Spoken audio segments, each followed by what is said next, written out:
മഹാന്മാർ ഇരുന്ന സ്ഥലങ്ങൾ, അവർ താമസിച്ച നാടുകൾ,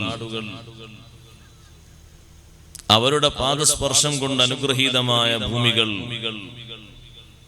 വിശുദ്ധ ഇസ്ലാം അതിന് വലിയ ബഹുമാനം കൽപ്പിക്കുന്നുണ്ട്.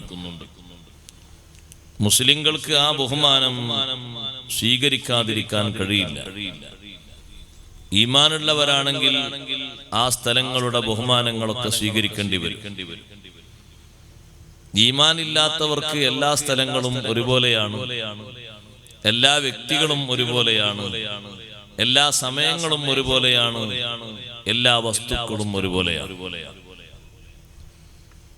ഈമാനില്ലാത്ത ആൾക്കാർക്ക് എങ്ങനെ? എല്ലാവരും ആദം നബി അലൈഹി സ്വലാമിന്റെ മക്കളല്ലേ, എല്ലാവരും ഒരുപോലെയാണ്. പക്ഷെ അല്ലാഹു സുബ്ഹാനഹു വ തആല എല്ലാവരെയും ഒരുപോലെ ആയിട്ടല്ല പഠിപ്പിച്ചത്. നിങ്ങൾ നോക്ക്, വിശുദ്ധ ഖുർആനിൽ തിൽക്കർ റുസുലു എന്ന ഒരു ജുസ്ഇന്റെ പേര് നമ്മളൊക്കെ പറയാറുണ്ട്. തിൽക്കർ റുസുൽ മൂന്നാമത്തെ ജുസ്ആണ്. ആ ഒരൊറ്റ ആയത്തിൽ അല്ലാഹു നമ്മെ പഠിപ്പിക്കുന്നത് തിൽക്കർ റുസുൽ ഫളൽനാ ബഅദഹും അലാ ബഅദ് മിൻഹും മൻ കല്ലമല്ലാഹ്. മുർസലുകൾ 313 മുർസലുകൾ എല്ലാവരും ഒരുപോലെയല്ല. ഫളൽനാ ബഅദഹും അലാ ബഅദ്, ചിലർക്ക് ചിലരേക്കാൾ നാം മഹത്വം നൽകിയിട്ടുണ്ട്. ആ മഹത്വം നൽകിയവരിൽ വലിയ സ്റ്റേജുള്ള ആളുകളാണ് മിൻഹും മൻ കല്ലമല്ലാഹ്, അല്ലാഹുവിനോട് സംവദിച്ച മഹാന്മാർ. കലീമുല്ലാഹി മൂസ അലൈഹിസ്സലാത്തു വസ്സലാമിനെ പോലെയുള്ള, അബുൽ ബഷർ ആദം അലൈഹിസ്സലാത്തു വസ്സലാമിനെ പോലെയുള്ള മഹാന്മാർ, അവർക്ക് മുർസലുകളിൽ വലിയ ബഹുമാനം ഉണ്ട്. അമ്പിയാക്കളിൽ ഏറ്റവും വലിയ ബഹുമാനമുള്ളവർ മുർസലുകളാണ്. മുർസലുകളിൽ ഏറ്റവും വലിയ ബഹുമാനമുള്ളവർ ഉലുൽ അസ്ം എന്നറിയപ്പെടുന്ന 5 മഹാന്മാരാണ്. ആ മഹാന്മാരിൽ വലിയ മഹത്വമുള്ള, എല്ലാ അർത്ഥത്തിലും മഹത്വം പൂർണ്ണമായി അല്ലാഹു നൽകിയ വലിയ മഹാൻ അഷ്റഫുൽ ഖൽഖ് റസൂലുള്ളാഹി സ്വല്ലല്ലാഹു അലൈഹി വസല്ലം തങ്ങളാണ്. പിന്നെ അതിൽപ്പെട്ട മഹാന്മാരാണ് സയ്യിദുന ആദം അലൈഹിസ്സലാം, സയ്യിദുന നൂഹ് അലൈഹിസ്സലാം, സയ്യിദുന ഇബ്രാഹിം അലൈഹിസ്സലാം, സയ്യിദുന മൂസ അലൈഹിസ്സലാം, സയ്യിദുന ഈസ അലൈഹിസ്സലാം. അവർക്കുള്ള ബഹുമാനം പോലെയല്ല ബാക്കിയുള്ള മുർസലുകൾക്കുള്ള ബഹുമാനം. ആ മുർസലുകളുടെ ബഹുമാനമല്ല അംബിയാഇനുള്ള ബഹുമാനം. മുർസലുകൾക്ക് വലിയ ബഹുമാനമുണ്ട്. അപ്പൊ സൃഷ്ടികളിൽ ഏറ്റവും വലിയ ബഹുമാനമുള്ളവർ ഈ 5 മഹാന്മാരാണ്. അവരുടെ പേരാണ് ഉലുൽ അസ്ം. നമ്മൾ ആരും ഇട്ട പേരല്ല, അല്ലാഹു അവരെ വിളിച്ച പേരെങ്ങനെയാണ്? ഫസ്ബിർ കമാ സബറ ഉലുൽ അസ്മി മിനർ റുസുൽ. അഷ്റഫുൽ ഖൽഖ് സ്വല്ലല്ലാഹു അലൈഹി വസല്ലം തങ്ങളോട് അല്ലാഹു കൽപ്പിച്ചു, നബിയേ, ഉലുൽ അസ്ം ക്ഷമിച്ചതുപോലെ തങ്ങൾ ക്ഷമിക്കണം. ലോകത്തെ ഏറ്റവും വലിയ ക്ഷമ പാലിച്ച മഹാന്മാർ ഈ 5 മഹാന്മാരാണ്. ചെറിയ ക്ഷമയൊന്നുമല്ല അവർ ക്ഷമിച്ചത്. അവരെ ക്ഷമയുടെ ചെറിയൊരു നാമ്പ് പോലും നമ്മൾ ക്ഷമിച്ചിട്ടില്ല.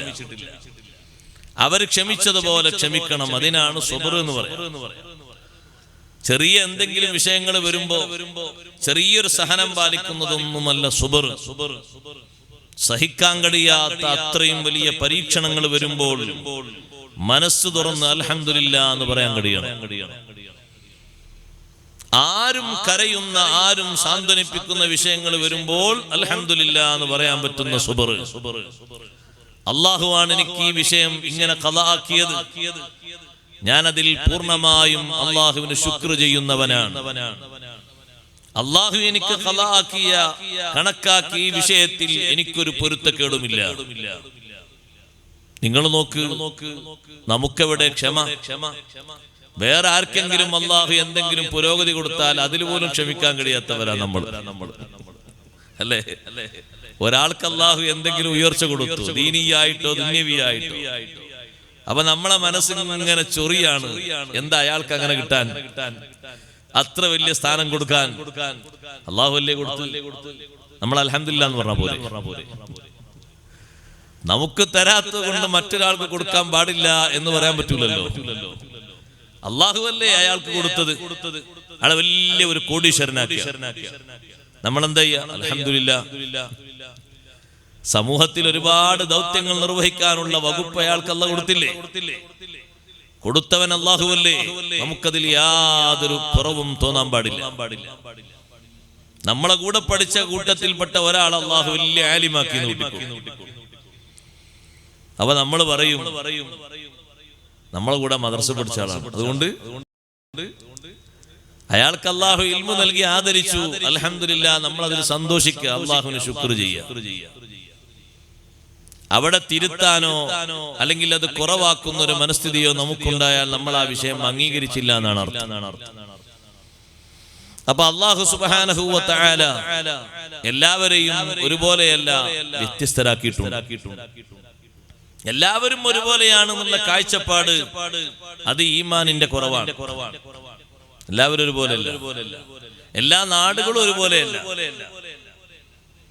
നമ്മുടെ നാടും പരിശുദ്ധമായ മക്കയും ഒരുപോലെയാണോ? അല്ല. ഇപ്പൊ നിങ്ങൾക്ക് ഈ പരിപാടി കഴിഞ്ഞു പോകുമ്പോ എവിടെങ്കിലും ഒരു സ്ഥലത്തുനിന്ന് ഒരു പവൻ സ്വർണ്ണാഭരണം കിട്ടിയെന്ന് കൂട്ടിക്കോ. ഒരു ഉദാഹരണം പറയാം. ആ സ്വർണ്ണാഭരണം നിങ്ങൾക്ക് ഒരു 2 വർഷം ജനങ്ങളുടെ ഇടയിലേക്ക് പബ്ലിസിറ്റി ചെയ്ത് ആളുകൾ അറിയുന്ന എല്ലാ ഗ്രൂപ്പിലും മറ്റൊക്കെ മെസ്സേജ് അയച്ച് ജനങ്ങൾ തിങ്ങിക്കൂടുന്നിടത്തൊക്കെ പരസ്യം കൊടുത്ത് പത്രത്തിലും മറ്റൊക്കെ പരസ്യം ഇടക്കിടക്ക് കൊടുത്ത് തുടരെയായ 2 വർഷം അങ്ങനെ പരസ്യപ്പെടുത്തിയിട്ട് ആരും വന്നില്ല. എന്നാ നിങ്ങൾക്കത് ഉപയോഗപ്പെടുത്താം. പിന്നെ ആള് വരുമ്പോ തെളിവ് സഹിതം വരുമ്പോ കൊടുക്കണമെന്ന് മാത്രം. പക്ഷേ വിശുദ്ധമായ ഹറമിൽ നിന്ന് അതേപോലെ ഒരു സ്വർണ്ണാഭരണം നിങ്ങൾക്ക് കിട്ടിയാൽ എത്ര വർഷം കഴിഞ്ഞാലും നൂറ്റാണ്ട് കഴിഞ്ഞാലും അത് ഉടമപ്പെടുത്താൻ പറ്റില്ല. അതാ നാടിന് അല്ലാഹു നൽകിയ ബഹുമാനമാണ്. ആ നാട്ടിൽ നിന്ന് എന്ത് നിങ്ങൾ പെറുക്കിയെടുക്കുന്നോ പരസ്യപ്പെടുത്താൻ വേണ്ടിയല്ലാതെ ഉടമപ്പെടുത്താൻ പറ്റൂല. അവിടെയുള്ള പുല്ല് പറിക്കുന്നതും ഇവിടെയുള്ള പുല്ല് പറിക്കുന്നതും വ്യത്യാസമുണ്ട്. വിശുദ്ധമായ ഹറമിൽ നിശ്ചിത ആവശ്യങ്ങൾക്ക് വേണ്ടി ഒഴിവാക്കി കൊടുത്തതല്ലാതെ ഒരു പുല്ലും പറിക്കാൻ പാടില്ല.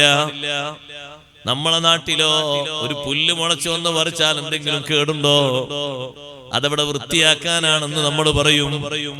ഹറം എന്ന് പറയുന്ന പരിധിയിൽപ്പെട്ട സ്ഥലത്ത് ഒരു മരം ആവശ്യമില്ലാതെ മുറിക്കാൻ പാടില്ല. ആവശ്യം ഓരോരുത്തർക്കും തോന്നുന്ന ആവശ്യമല്ല, അല്ലാഹു അനുവദിച്ച ആവശ്യങ്ങളുണ്ട്. അതിനല്ലാതെ മറ്റൊന്നിനും മുറിക്കാൻ പാടില്ല.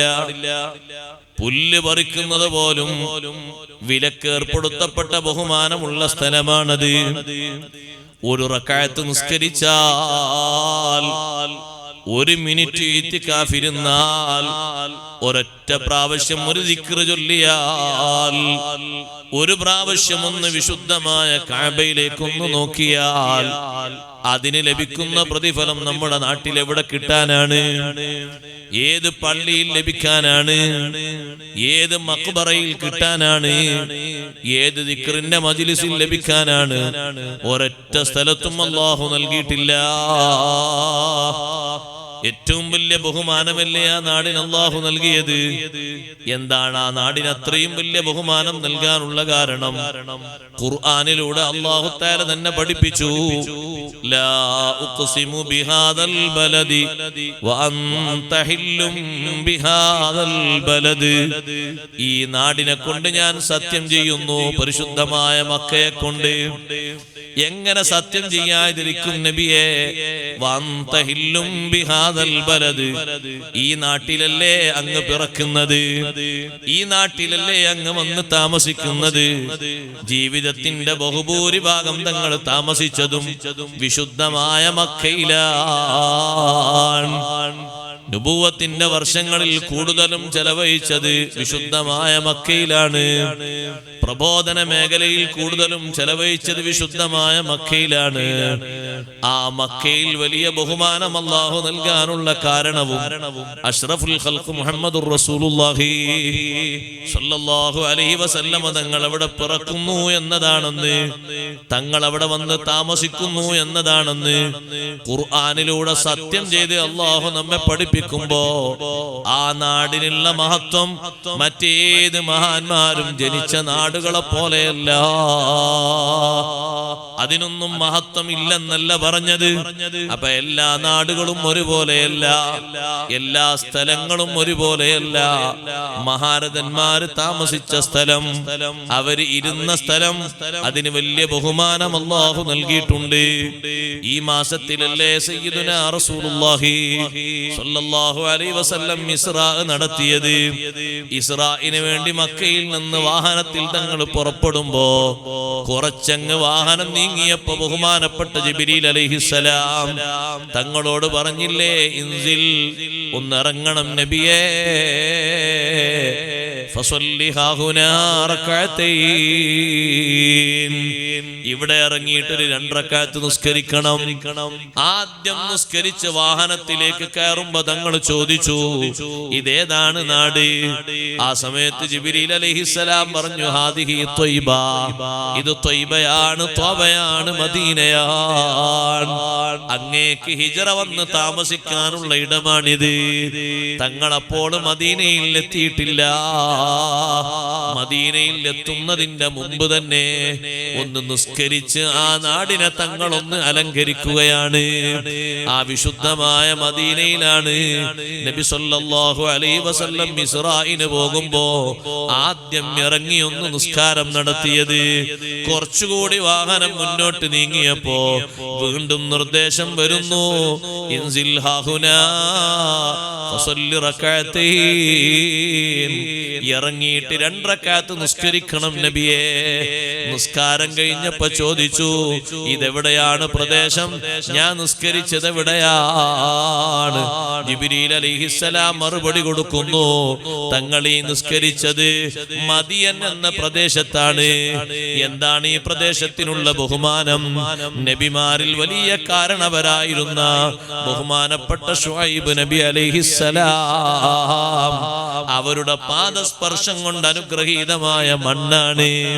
അവര് കിടക്കുന്നത് മദിയനിലാണ്.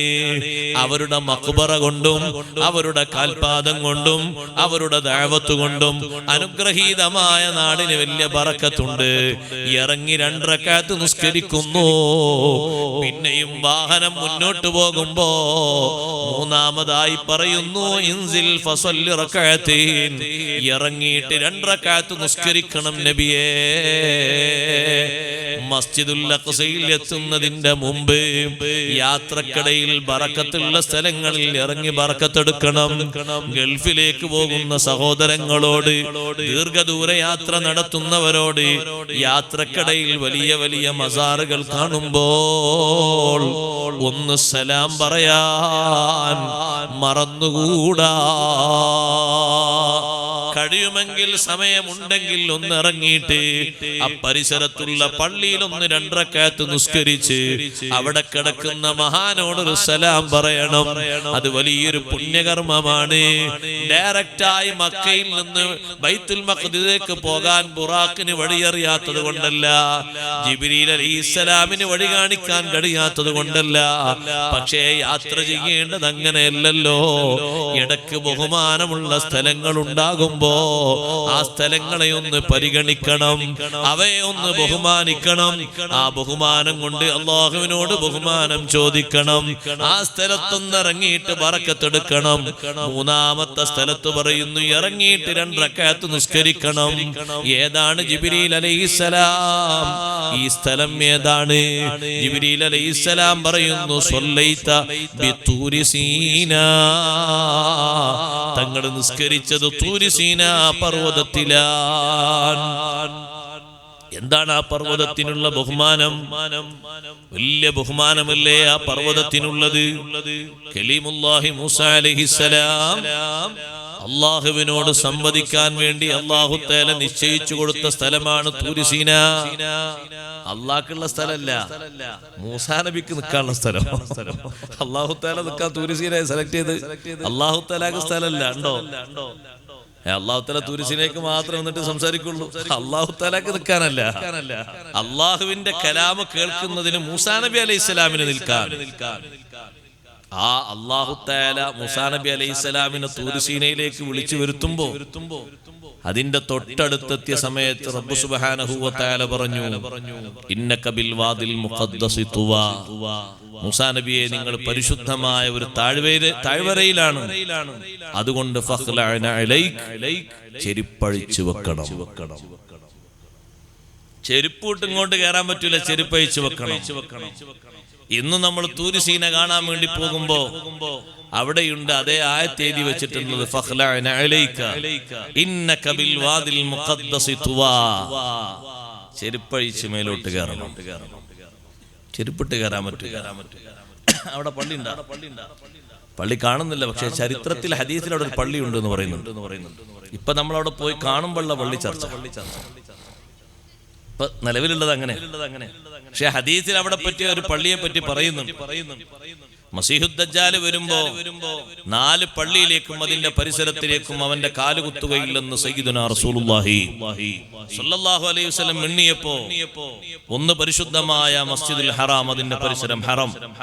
മറ്റൊന്ന് മസ്ജിദുൽ നബവി, മസ്ജിദുൽ മദീന, അതിന്റെ പരിസരം ഹറം. മൂന്നാമത്തത് ബൈത്തുൽ മഖ്ദിസ്, അതിന്റെ പരിസരവും. നാലാമത്തത് മസ്ജിദ് തൂരി സീന എന്നൊരു പള്ളി ഹദീസിൽ പഠിപ്പിക്കുന്നുണ്ട്. തൂരി സീന പള്ളി.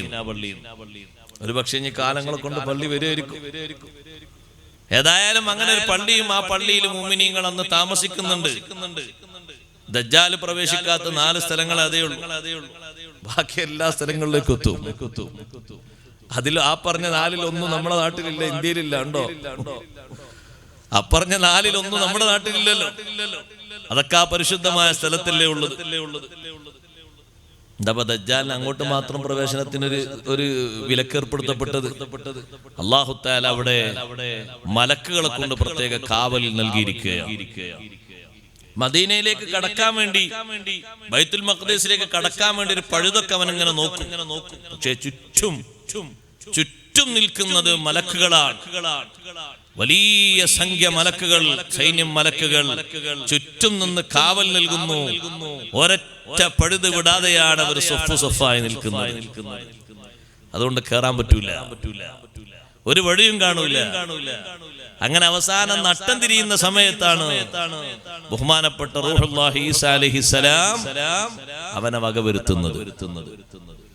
ഇരിക്കട്ടെ സഹോദരങ്ങളെ, അപ്പൊ തൂരി സീന പർവ്വതം വലിയ ബഹുമാനമുള്ള പർവ്വതമാണ്. ബഹുമാനപ്പെട്ട കലീമുല്ലാഹി മൂസാ അലൈഹിസ്സലാം അള്ളാഹുവിനോട് സംസാരിച്ചില്ലേ അവിടെ വെച്ച്? മൂസാ നബി അലൈഹിസ്സലാം അള്ളാഹുവിന്റെ കലാമ് കേട്ടില്ലേ? അള്ളാഹുവുമായി മുനാജാത്ത് നടത്തിയില്ലേ? റബ്ബ് സുബ്ഹാനഹു വ തആല തൗറാത്ത് നൽകിയില്ലേ? അവിടുന്ന് ഇറങ്ങിയിട്ട് 2 റക്അത്ത് നിസ്കരിക്കൂ നബിയേ. ഇന്ന് സഹോദരങ്ങളെ, തൂരി സീന പർവ്വതത്തിന്റെ മുകളിൽ നബി സല്ലല്ലാഹു അലൈഹി വസല്ലം തങ്ങൾ ഈ ഇസ്രാ നടത്തുന്ന സമയത്ത് തൂരി സീന പർവ്വതത്തിന്റെ മുകളിൽ എന്താണുള്ളത്? കുറെ നൂറ്റാണ്ടുകൾക്ക് മുമ്പ് കലീമുല്ലാഹി മൂസാ അലൈഹിസ്സലാം അവരുടെ അനുഗ്രഹീതമായ പാദം കൊണ്ട് പുണ്യമായ ഭൂമിയല്ലേ, ആ ഭൂമിയിലല്ലേ ഇറങ്ങാൻ പറഞ്ഞത്? അവിടുന്ന് കുറച്ചുകൂടി മുന്നോട്ട് നീങ്ങിയപ്പോ 4-മത്തൊരു പോയിന്റിൽ കൂടി ഇറങ്ങി നിസ്കരിക്കാൻ പറഞ്ഞു. അവിടെ ഇറങ്ങി നിസ്കരിച്ചപ്പോൾ ആ സ്ഥലത്തെ പറ്റി പറഞ്ഞു കൊടുത്തു. ബെത്ലഹേമിലാ തങ്ങൾ നിസ്കരിച്ചത്. എന്താണ് ബെത്ലഹേമിന്റെ പ്രത്യേകത? അത് മൗലിദു ഈസാ അലൈഹിസ്സലാം. ബെത്ലഹേം എന്ന് പറയുന്ന കുന്നിൻ മുകളിലാണ് ഈസാ നബി അലൈഹിസ്സലാം പിറന്നു വീണത്. ആ പിറന്നു വീണ സ്ഥലം അടയാളപ്പെടുത്തി പ്രത്യേകം വെച്ചിട്ടുണ്ട്. പക്ഷെ അവിടെ പ്രാർത്ഥന നടത്തുന്നത് ക്രൈസ്തവരാണെന്ന് മാത്രം. അവരെ പള്ളിയാണ് അവിടെയുള്ളത്.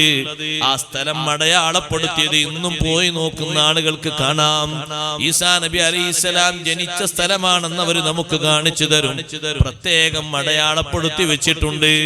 അവിടെ ഇറങ്ങി നിസ്കരിക്കാൻ വേണ്ടി പറയുന്നു ഹബീബ് റസൂലുള്ളാഹി സ്വല്ലല്ലാഹു അലൈഹി വസല്ലം തങ്ങളോട്. ഈ 4 സ്ഥലത്തും നിസ്കരിച്ചിട്ടാണ് ബൈത്തുൽ മഖ്ദിസിൽ പോയി ലാൻഡ് ചെയ്യുന്നത്. എന്താ നമുക്ക് പഠിക്കാനുള്ള പാഠം?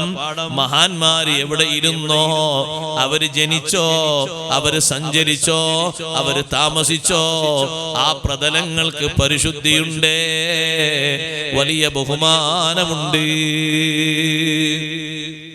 ഒരു ബഹുമാനമാണ് നമ്മുടെ ഈ പ്രദേശത്തുമുള്ളത്. ഇവിടെ വന്നിട്ടുള്ള നമുക്കെല്ലാവർക്കും, വരുന്ന എല്ലാ ആളുകൾക്കും, വന്ന് സന്ദർശിച്ചു പോകുന്നവർക്കൊക്കെ അല്ലാഹു ബർക്കത്ത് നൽകുമാറാകട്ടെ.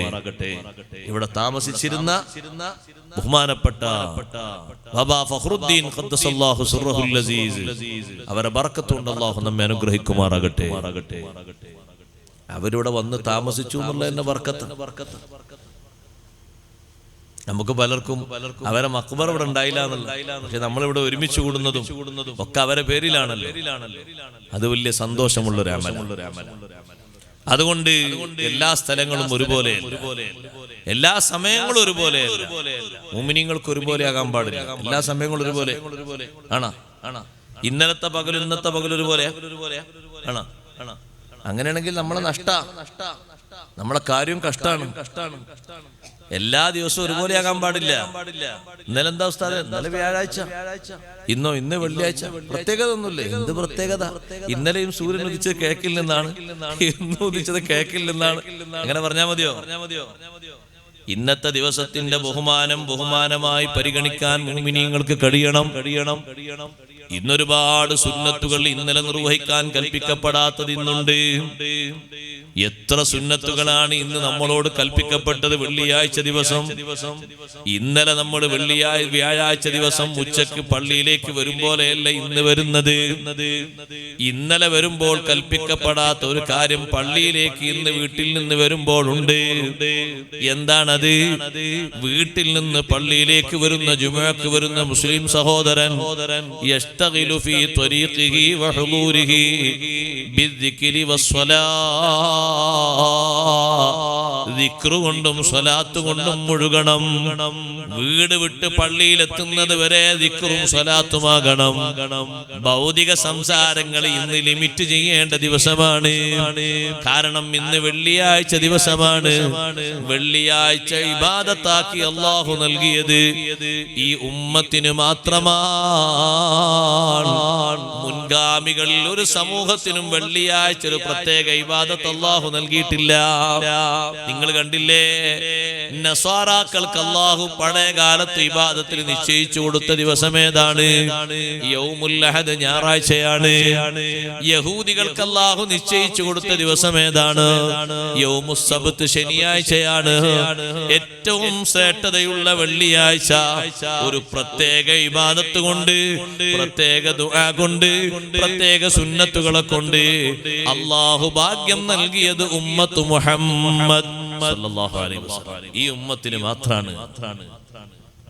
ഏറ്റവും ബഹുമാനമുള്ള നബിയായ ഹബീബ് റസൂലുള്ളാഹി സ്വല്ലല്ലാഹു അലൈഹി വസല്ലം തങ്ങൾക്കാണ് ഏറ്റവും ശ്രേഷ്ഠതയുള്ള ദിവസം അല്ലാഹു നൽകിയത് ഇബാദത്തിന്.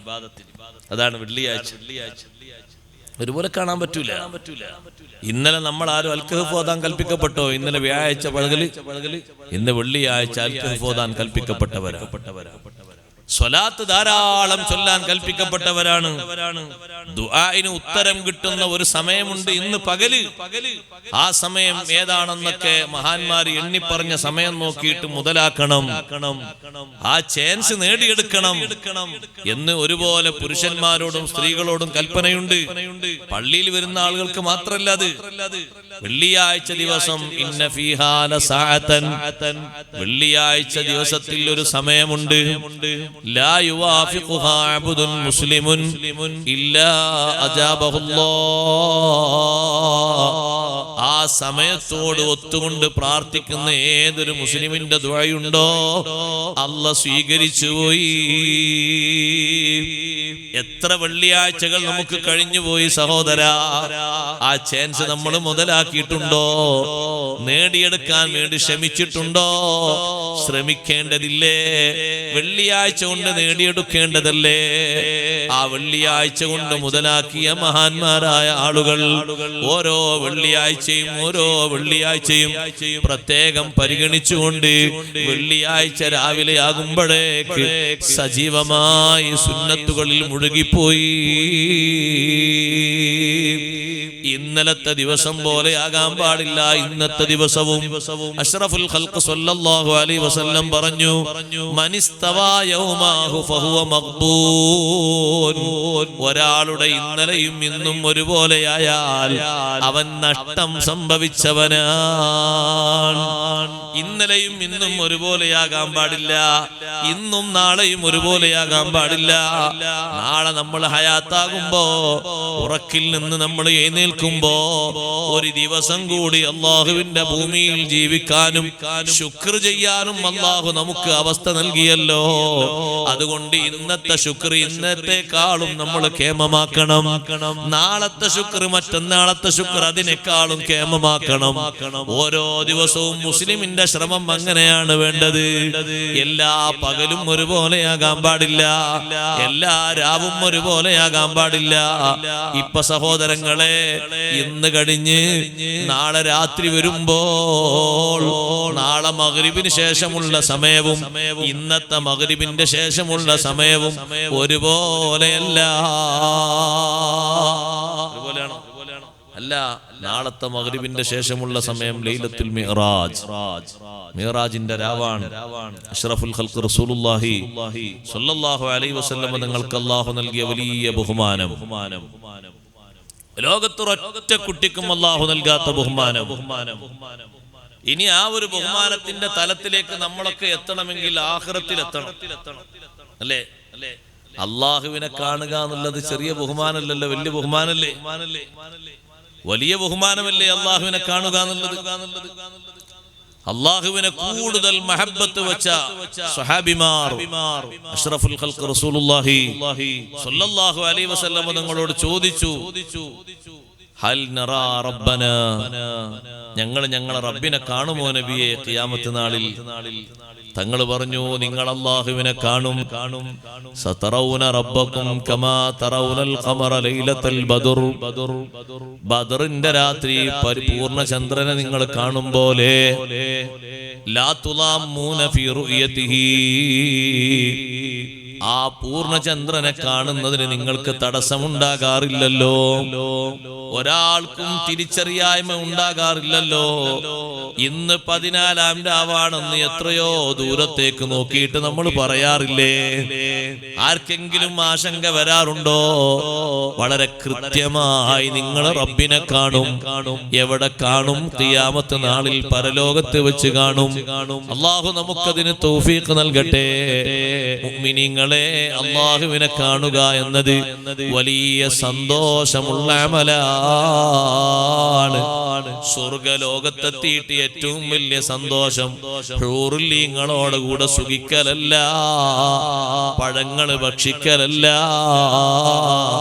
ആറുകളിൽ നിന്ന് കുടിക്കലല്ല, സ്വർഗത്തിന്റെ തണലുകളിൽ വിശ്രമിക്കലല്ല,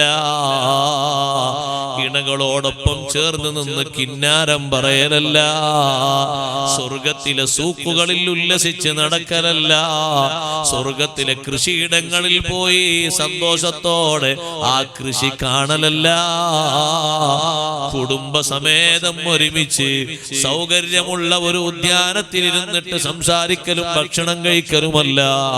സ്വർഗത്തിലെ ഏറ്റവും വലിയ സന്തോഷം റബ്ബിനെ ദർശിക്കലാണ്. അതുകൊണ്ടല്ലേ സൂറത്ത് യാസീനിൽ നമ്മളെല്ലാവരും ഓതാറില്ലേ സഹോദരങ്ങളെ?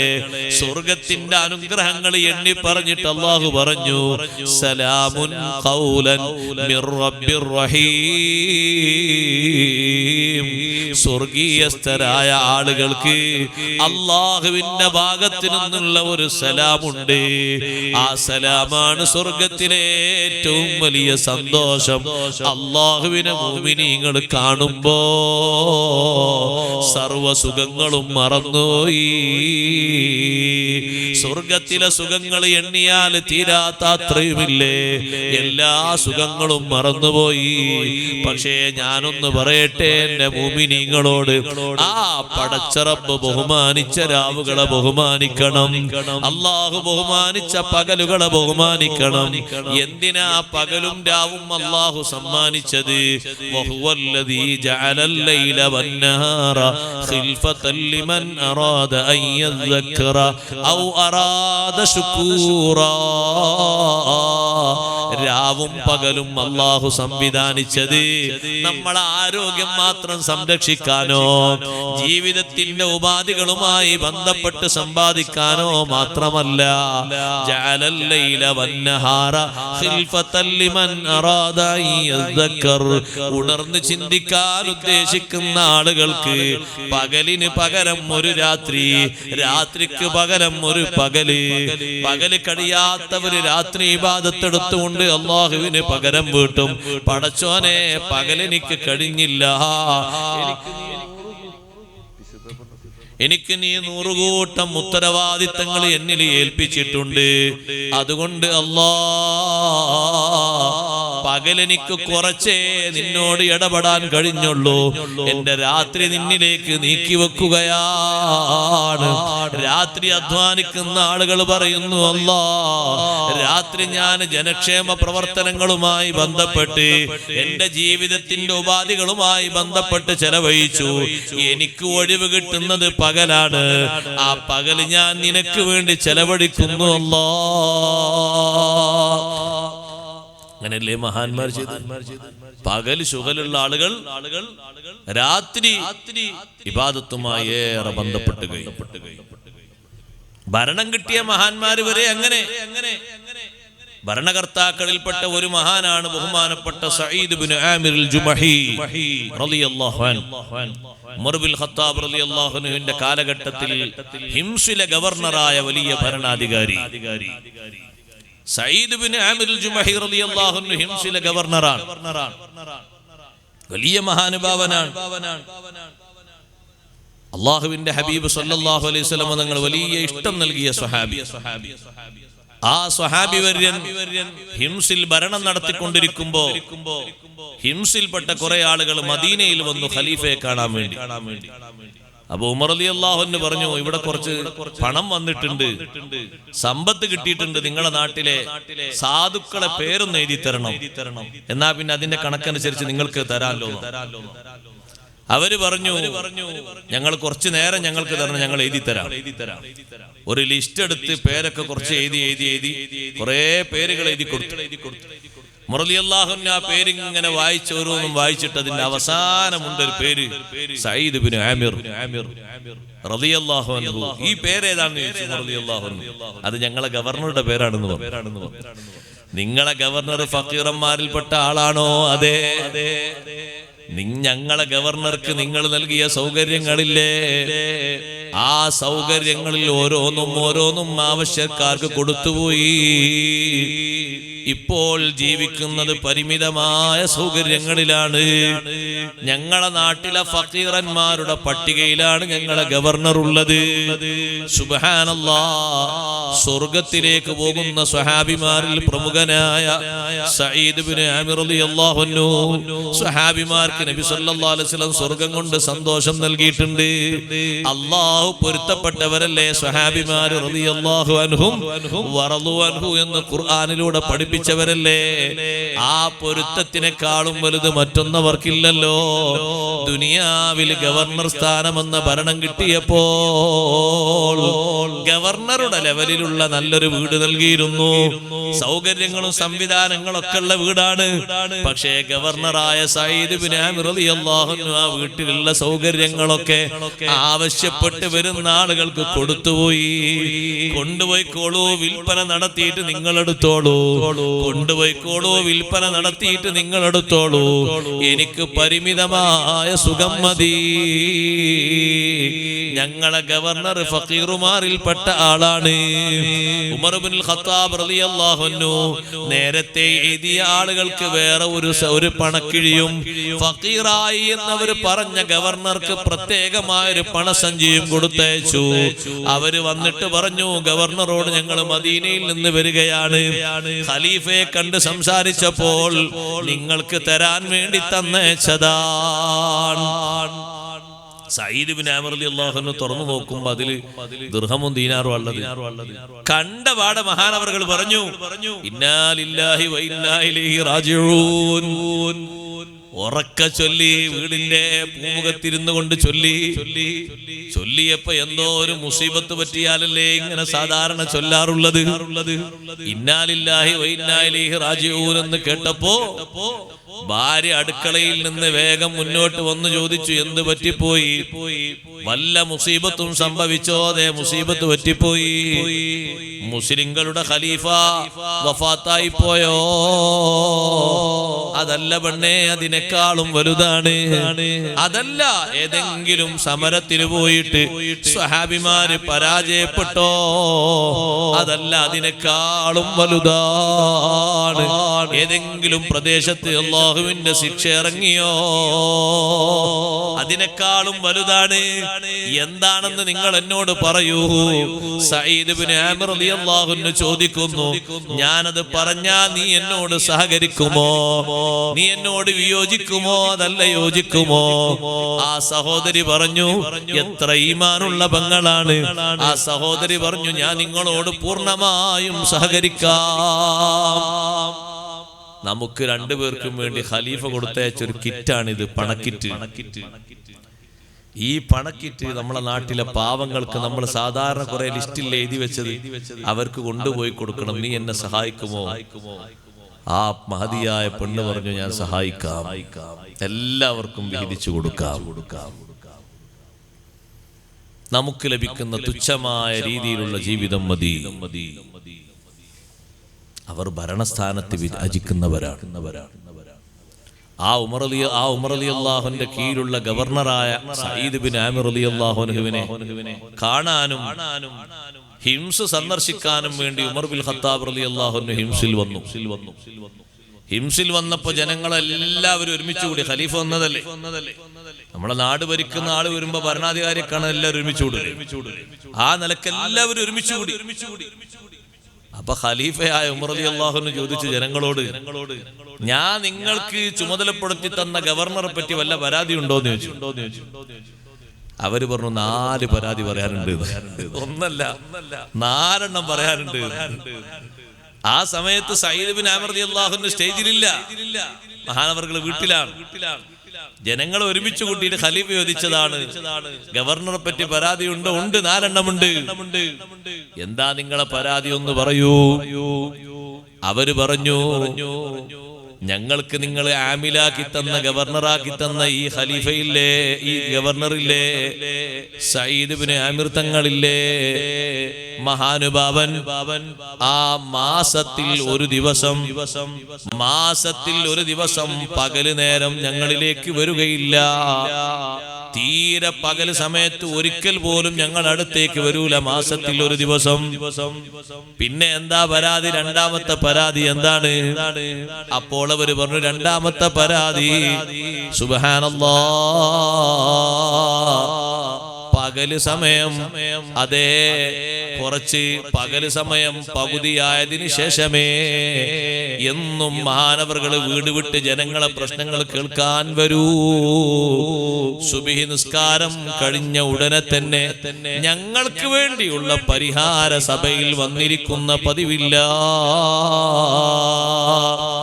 പകല് സമയം കുറച്ച് കഴിയണം, ഏകദേശം ഉച്ചയോടടുക്കുന്ന നേരത്തെ വരൂ. അങ്ങനെ വന്നാ പിന്നെ വൈകുന്നേരം വരെ അവിടെ ഉണ്ടാകും.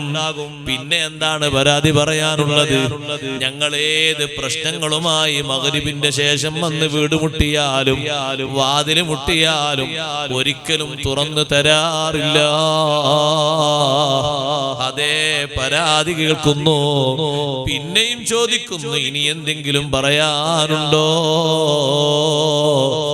ആ സമയത്ത് ജനങ്ങൾ പറയുന്നു, ഉമർ ബിൻ ഖത്താബ് തങ്ങളെ,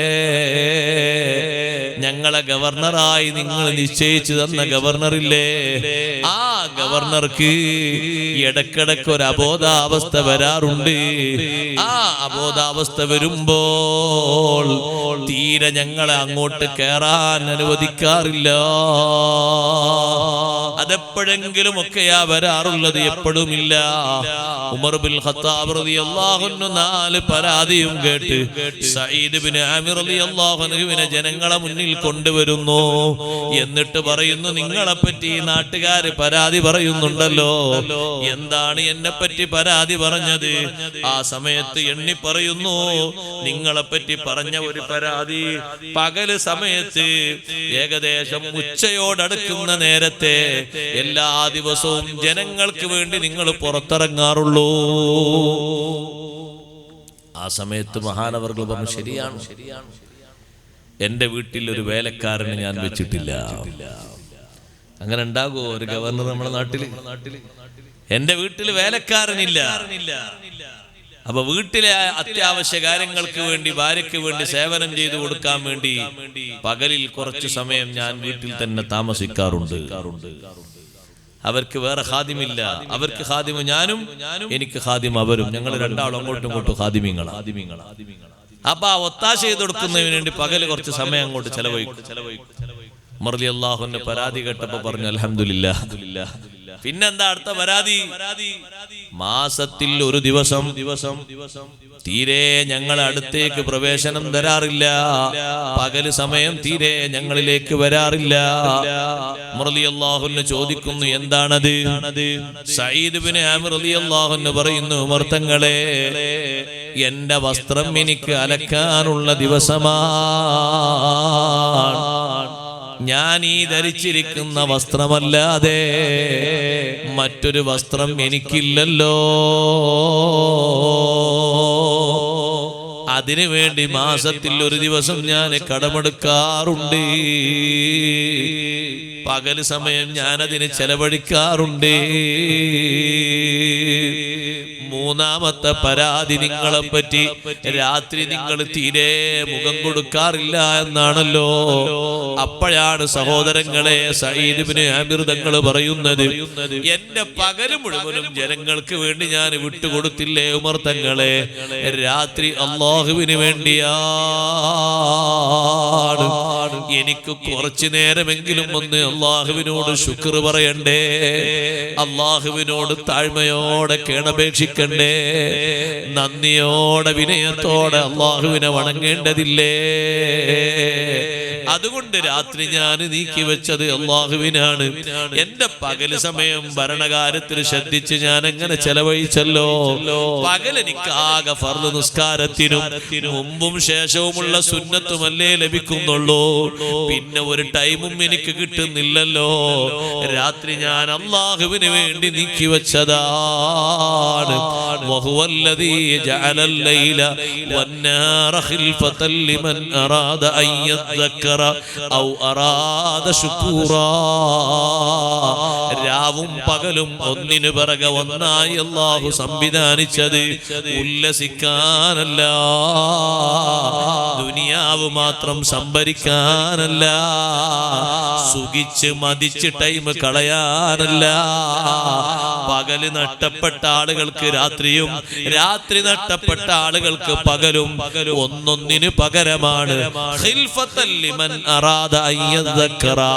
ഉണർന്ന് ചിന്തിക്കാൻ ഉദ്ദേശിക്കുന്നവർക്ക് ഒന്ന് മറ്റൊന്നിന് പകരമാണ്.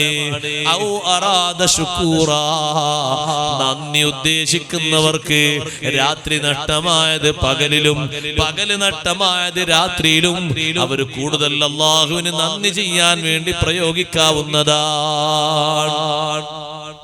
അതുകൊണ്ടാണ് രാത്രി എങ്ങനെ നീക്കി വെച്ചത്. അബോധാവസ്ഥയെ പറ്റി പറഞ്ഞപ്പോ നാലാമത്തെ കാരണം ബഹുമാനപ്പെട്ട സഈദ് ഇബ്നു ആമിർ തങ്ങൾ പറഞ്ഞു, എന്റെ മനസ്സിൽ ഇടക്കിടക്ക് എനിക്ക് ആശങ്കപ്പെടുത്തുന്ന ഒരു ദൃശ്യമുണ്ട്. ബഹുമാനപ്പെട്ട ഖുബൈബ് ഇബ്നു അദി റളിയല്ലാഹു അൻഹുവിനെ മക്കയിൽ കഴുമരത്തിലേറ്റുന്ന സമയത്ത് ഞാൻ എന്റെ ഉപ്പയുടെ കൂടെ അവിടെ ഉണ്ടായിരുന്നു. ആ ഒരു രംഗം എന്റെ മനസ്സിലേക്ക് തെളിഞ്ഞു വരുന്നു. ഖുബൈബ് റളിയല്ലാഹു അൻഹുവിന്റെ കടികട്ടിയുള്ള ഈമാൻ, ചെറിയ ഈമാനല്ല, നല്ല കനമുള്ള ഈമാൻ. നമ്മൾ ആരെങ്കിലും ഒരാളെ ശത്രുക്കൾ പിടിച്ചു കൊണ്ടുപോയാൽ നമ്മൾ എന്ത് ചെയ്യും? മോചനത്തിനുള്ള എല്ലാ മാർഗങ്ങളും ശ്രമിക്കും, അല്ലേ? അവര് മോചനത്തിനുള്ള ഒരു മാർഗം ശ്രമിച്ചില്ല. അള്ളാഹുവിന്റെ അടുക്കൽ മോചനം കിട്ടിയാൽ ഒരാൾക്കും കത്തെഴുതിയില്ല, ഒരാളൊന്നും ശുപാർശ നടത്തിയില്ല, ഒന്നും ചെയ്തില്ല. അവരാ വീട്ടിൽ നിന്ന് നിർവഹിക്കേണ്ട ഇബാദത്തുകളൊക്കെ നിർവഹിച്ചു. മനസ്സിൽ യാതൊരു വ്യാകുലതയും. ഖുബൈബ് റളിയല്ലാഹു അൻഹു ഒരു കാര്യം പറഞ്ഞു, നിങ്ങളെ ഉപ്പയെ ഞാൻ യുദ്ധത്തിൽ വധിച്ചു എന്നതുകൊണ്ട് നിങ്ങൾ എന്നെ വധിക്കും, അതിലെനിക്ക് പ്രശ്നമൊന്നുമില്ല. പക്ഷെ ആ ടൈം ആകുമ്പോ ഒന്ന് പറയണം, എനിക്കൊന്ന് ഒരുങ്ങാനാണ്. ആ സമയമാകുമ്പോ ഒന്ന് പറയണം, എനിക്കൊന്ന് ഒരുങ്ങാനാണ്. അപ്പോ ഹാരിത്തിന്റെ മക്കളിൽപ്പെട്ട സൈനബ് എന്ന് പറയുന്ന സഹോദരിയുടെ വീട്ടിലാണ് ഖുബൈബ് ബിൻ അദി റളിയല്ലാഹു അൻഹുവിനെ തടവിലാക്കിയത്. നാളെ പിറ്റേന്ന് നിങ്ങളെ കഴിമരത്തിൽ ഏറ്റാൻ പോകുകയാണെന്ന് പറഞ്ഞപ്പോ ആ പെണ്ണിനോട് ഒരു ചെറിയ കത്തി തരുമെന്ന് ചോദിച്ചു. എന്തിന്? നഖം മുറിക്കണം, നീക്കേണ്ട ശരീരത്തിലെ രോമങ്ങളൊക്കെ നീക്കി വൃത്തിയാക്കണം, മീശയൊക്കെ ഒന്ന് വെട്ടി ചത്തി റെഡിയാക്കണം, അതുപോലെ തന്നെ താടിയൊക്കെ ഒന്ന് ഒപ്പിക്കണം, ശരീരത്തിൽ നിന്ന് നീക്കേണ്ടതൊക്കെ നീക്കാൻ വേണ്ടി ഒരു കത്തി തരുമെന്ന് ചോദിച്ചു. അപ്പൊ ആ പെണ്ണ് ഒരു കത്തി കൊണ്ടുപോയി കൊടുത്തു. ആ കത്തിയും പിടിച്ച് നഖമൊക്കെ മുറിച്ച് ആ കത്തിയും പിടിച്ചിങ്ങനെ ഇരിക്കുന്ന സമയത്ത് ആ പെണ്ണിന്റെ ചെറിയ ഒരു കുട്ടികൾ അങ്ങനെയാണല്ലേ, ഏതെങ്കിലും റൂം തുറന്നെടുക്കുമ്പോ അങ്ങോട്ട് കയറി ചെല്ലും. കുട്ടി അങ്ങോട്ട് കയറി ചെന്നു. ഖുബൈബ് റളിയല്ലാഹു അൻഹുവിന്റെ ഒരു കയ്യിൽ കത്തിയാണ്.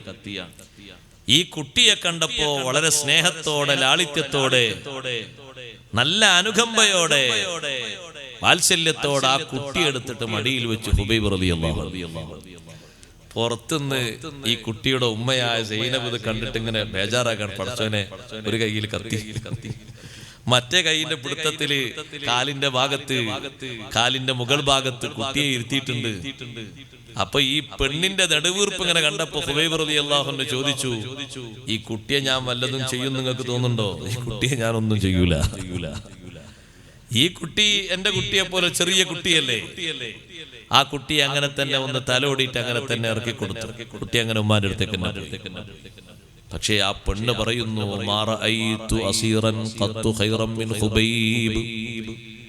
ഈ ഖുബൈബ് റളിയല്ലാഹു അൻഹു പോലെ നല്ല ഒരു മനുഷ്യനെ ഞാൻ കണ്ടിട്ടില്ല. തടവുകാരനാണെങ്കിലും അല്ലാഹു വലിയ ബഹുമാനം നൽകിയ ആളാണ്. സൈനബ് എന്ന് പറയുന്ന പെണ്ണ് പറയാണ്, ഞാൻ ഒരിക്കൽ പോയി നോക്കുമ്പോ മുന്തിരിക്കൊല കയ്യിലെടുത്തുകൊണ്ട് ഭക്ഷിക്കുന്നത് ഞാൻ കാണുന്നു. മക്കയിൽ എവിടെയും മുന്തിരി ഇല്ലാത്ത കാലം, മക്കയിൽ ഒരു സ്ഥലത്തും മുന്തിരി കിട്ടാത്ത കാലം ഖുബൈബ് റളിയല്ലാഹു അൻഹു കയ്യിൽ പിടിച്ച് മുന്തിരി എടുത്ത് അങ്ങനെ ഭക്ഷിക്കുകയാണ്. ആ പെണ്ണ് പറയുന്നു, എത്ര നല്ല ബഹുമാനമുള്ള ആളാ. ഞങ്ങൾ ആരും ഒരു ഭക്ഷണവും കൊടുത്തിട്ടില്ലെങ്കിലും, ഞങ്ങൾ ആരും ഒരു വെള്ളവും കൊടുത്തിട്ടില്ലെങ്കിലും ഖുബൈബ് തങ്ങൾക്ക് സ്പെഷ്യലായി ഭക്ഷണം കൊടുക്കാൻ, സ്പെഷ്യലായി വെള്ളം കൊടുക്കാൻ ഖുബൈബ് തങ്ങൾ വിശ്വസിച്ച റബ്ബുണ്ടേ. വഇന്നഹു ലരിസ്ഖുൻ റസഖഹുല്ലാഹു ഖുബൈബാ. അല്ലാഹു പ്രത്യേകം കൊടുത്ത ഒരു റിസ്ഖാണത്, പ്രത്യേകം കൊടുത്തൊരു ഭക്ഷണമാണത്. സഹോദരങ്ങളെ, മക്കയിൽ എവിടെയും മുന്തിരി ലഭിക്കാത്ത കാലത്ത് ഖുബൈബ് തങ്ങൾക്ക് എവിടുന്നാ മുന്തിരി കിട്ടിയത്? അവരെവിടുന്നാ മുന്തിരി ഭക്ഷിക്കുന്നത്? തടവറയിൽ വച്ചല്ലേ. കാരണം അവരെ മനസ്സും ശരീരവും കൂടുതൽ ബന്ധപ്പെട്ട് കിടക്കുന്നത് സ്വത്തിനോടല്ല, മക്കളോടല്ല, ദുനിയാവിലെ വീടിനോടല്ല, കൂട്ടുകാരോടല്ല. ഏറ്റവും അധികം ഖൽബ് ബന്ധപ്പെട്ട് കിടക്കുന്നത് യജമാനനായ റബ്ബിനോടാണ്. ആ റബ്ബിൽ നിന്ന് ഭക്ഷണം വേണമെന്ന് നിനക്കുമ്പോഴേക്ക് അല്ലാഹു ഭക്ഷണം കൊടുത്തുപോയി. ആ ഭക്ഷണം ഭൂമിയിൽ എവിടെ ഇല്ലെങ്കിലും സ്പെഷ്യലായിട്ടല്ല ഇറക്കി കൊടുത്തുപോയി. കാരണം ഖുബൈബ് റളിയല്ലാഹു അൻഹു തടവറയിലാക്കപ്പെട്ടത്, ഖുബൈബ് റളിയല്ലാഹു അൻഹു കാരാഗൃഹത്തിൽ അടക്കപ്പെട്ടത് സ്വന്തം ശരീരം എന്തെങ്കിലും തെറ്റുകുറ്റങ്ങൾ ചെയ്തതിന്റെ പേരിലല്ല, അല്ലാഹുവിന്റെ മാർഗത്തിൽ കഠിനാധ്വാനം ചെയ്ത് ദീനിന് വേണ്ടി അധ്വാനിച്ചപ്പോൾ സ്വാഭാവികമായും സംഭവിക്കുന്ന പ്രതിരോധ മുറയില് ബാപ്പ നഷ്ടപ്പെട്ട മക്കള് കൊണ്ടുവന്നതല്ലേ. ആ മക്കളോട് ഖുബൈബ് തങ്ങൾക്ക് ദേഷ്യമില്ല, അവരോട് പകയില്ല, അവരോട് വിദ്വേഷമില്ല. വല്ല എതിർപ്പുമുണ്ടെങ്കിൽ ആ കുട്ടി വന്ന് മടിയിലിരിക്കുന്ന നേരത്ത് വലത്തെ കൈയിൽ പിടിച്ചിരിക്കുന്നത് കത്തിയല്ലേ സഹോദരാ. എത്ര സ്നേഹത്തോടെയാണ് ആ കുട്ടിയോട് സമീപിച്ചത്, എത്ര സഹനത്തോടെയാണ് സൈനബ് എന്ന് പറയുന്ന പെങ്ങളോട് പെരുമാറിയത്. ഈ പെരുമാറ്റവും ഈ ഭക്ഷണവും ഈ സംവിധാനങ്ങളും ഈ സ്വഭാവവും ഒക്കെ കണ്ടിട്ടാണ് സൈനബ് എന്ന പെണ്ണ് പറഞ്ഞത്, മാ റഅയ്തു വസീറൻ ഖത്തു ഖൈറൻ മിൻ ഖുബൈബ്. ഖുബൈബിനെ പോലെ നല്ലൊരു തടവുകാരനെ ഞാൻ ഇതുവരെ കണ്ടിട്ടില്ല. എന്തൊരു ബഹുമാനമുള്ള മനുഷ്യനാണ് ആ ഖുബൈബ് ബിൻ അദീ റളിയല്ലാഹു അൻഹുവിനെ ശത്രുക്കൾ കഴുമരത്തിന്റെ മുന്നിൽ കൊണ്ടുവന്ന് നിർത്തിയപ്പോ സയ്യിദ് ബിൻ ആമിർ തങ്ങൾ പറയാണ്, ഇന്നും ഞാൻ ആ രംഗം ഓർക്കുമ്പോ എനിക്ക് അബോധാവസ്ഥ വരികയാണ്. ഖുബൈബ് തങ്ങളെ നിറഞ്ഞു നിൽക്കുന്ന ഈമാൻ കണ്ടിട്ട് ഞാൻ അന്തം വിട്ടുപോയി. ഞാൻ അന്ന് നബി സല്ലല്ലാഹു അലൈഹി വസല്ലം തങ്ങളെ വിശ്വസിച്ചിട്ടില്ല. ഞാനും എന്റെ ഉപ്പയും അവിടെ സാക്ഷിയായിട്ടുണ്ട്. ഖുബൈബ് തങ്ങൾ ദുആർക്കുന്നൊരു ദുആ കേട്ടിട്ട് എന്റെ ഉപ്പ എന്റെ കാതും എന്റെ കണ്ണും മുറുക്കി പിടിച്ച് പൊത്തിപ്പിടിച്ചു പോയി. നമ്മൾ ആ ദുആ കേൾക്കണ്ട മോനെ, നമുക്ക് ആ ദുആ വരാൻ പാടില്ല. എല്ലാവരുടെ മുന്നിൽ വെച്ചും അബൂ സുഫിയാൻ അടങ്ങുന്ന സംഘം ഖുബൈബ് തങ്ങളോട് ചോദിക്കുന്നു, അല്ല ഖുബൈബ്, നിങ്ങളിപ്പ നിൽക്കുന്ന കടുമരത്തിന്റെ മുന്നിൽ നിങ്ങളെ നേതാവായ മുഹമ്മദുർ റസൂലുള്ളാഹി സ്വല്ലല്ലാഹു അലൈഹി വസല്ലം തങ്ങൾ നിൽക്കുന്നത് നിങ്ങൾ ഇഷ്ടപ്പെടുമോ? അതുഹിബ്ബു അന്ന മുഹമ്മദൻ മകാനക സ്വല്ലല്ലാഹു അലൈഹി വസല്ലം. മുഹമ്മദ് നബി സ്വല്ലല്ലാഹു അലൈഹി വസല്ലം നിങ്ങളെ ഈ സ്ഥാനത്ത് നിൽക്കുന്നത് ഇഷ്ടമാകുമോ? ഖുബൈബ് തങ്ങളെ ഈമാനിന്റെ കനമെത്രയാ. ഖുബൈബ് തങ്ങൾ പറയുന്നു, ഞാൻ ഈ നിൽക്കുന്ന സ്ഥാനം പോയിട്ട് തങ്ങളിപ്പ മദീനത്ത് എവിടെയാണോ ആ നിൽക്കുന്ന സ്ഥാനത്ത് വെച്ച് അവിടുത്തെ കാലിന്റെ അടിയിൽ ഏതെങ്കിലും ഒരു ഭാഗത്ത് ഒരൊറ്റ മുള്ള് തറക്കുന്നത് പോലും എനിക്ക് ഇഷ്ടമില്ല. എനിക്കത് സഹിക്കാൻ പറ്റൂല. എന്നെ നിങ്ങൾ കഴുമരത്തിന്റെ മുന്നിൽ കൊണ്ടുവന്ന് നിർത്തുന്നത് എനിക്കൊരു പ്രശ്നമല്ല. പക്ഷേ ഞാനിവിടെ കഴുമരത്തിന്റെ മുന്നില് നേരം കാത്ത് കഴിയുമ്പോഴും എന്റെ നേതാവിനൊന്നും പറ്റിക്കൂടാ. എന്റെ നേതാവിനൊരു ചെറിയ മുള്ളു പോലും തറക്കുന്നത് എനിക്ക് സഹിക്കാൻ കഴിയൂല. ഈ മഹബ്ബത്തിന്റെ ആധിക്യം കണ്ട്, ഇതിന്റെ അതുല്യമായ സൗന്ദര്യം കണ്ട് അബൂ സുഫിയാനും കൂട്ടരും ചിരിക്കുകയാണ്. അങ്ങകല മദീനയിലുള്ള നേതാവിന് ഒരു കാലിൽ മുള്ളു തറക്കുന്നത് പോലും സഹിക്കാൻ കഴിയാത്ത ഈമാനാ. അത്ര വലിയ മഹബ്ബത്താ. എനിക്കെന്ത് പറ്റിയാലും എനിക്കെന്ത് സംഭവിച്ചാലും എന്റെ നേതാവിനൊന്നും പറ്റിക്കൂടാ. അങ്ങനെ പറ്റി എന്ന് നിങ്ങൾ പറയുന്നത് കേൾക്കുന്നത് പോലും എനിക്ക് സഹിക്കാൻ പറ്റൂല. സയ്യിദ് ഇബ്നു ആമിർ തങ്ങൾ പറയാണ്, ഒരുപാട് ആളുകളെ കഴുമരത്തിൽ അവിടെ ഏറ്റിയിട്ടുണ്ട്. പക്ഷേ ഖുബൈബ് ഇബ്നു അദീ റളിയല്ലാഹു അൻഹുവിന്റെ നിറഞ്ഞ ഈമാൻ, അല്ലാഹുവിനോടുള്ള ആത്മബന്ധം ഞാൻ മനസ്സിലാക്കിയത് അന്നാണ്. ചോദിക്കുന്നു, ഖുബൈബ്, അവസാനമായിട്ട് വല്ല ആഗ്രഹവുമുണ്ടോ? ഖുബൈബ് ഇബ്നു അദീ റളിയല്ലാഹു അൻഹു പറയുന്നത്, ദഊനി ഉസല്ലി റക്അതൈൻ, എന്നെ കെട്ടൊന്ന് അഴിച്ചു തരൂ, ഞാനൊരു 2 റക്അത്ത് നിസ്കരിക്കട്ടെ, അല്ലാഹുവിനോടൊന്ന് മുനാജാത്ത് നടത്തട്ടെ.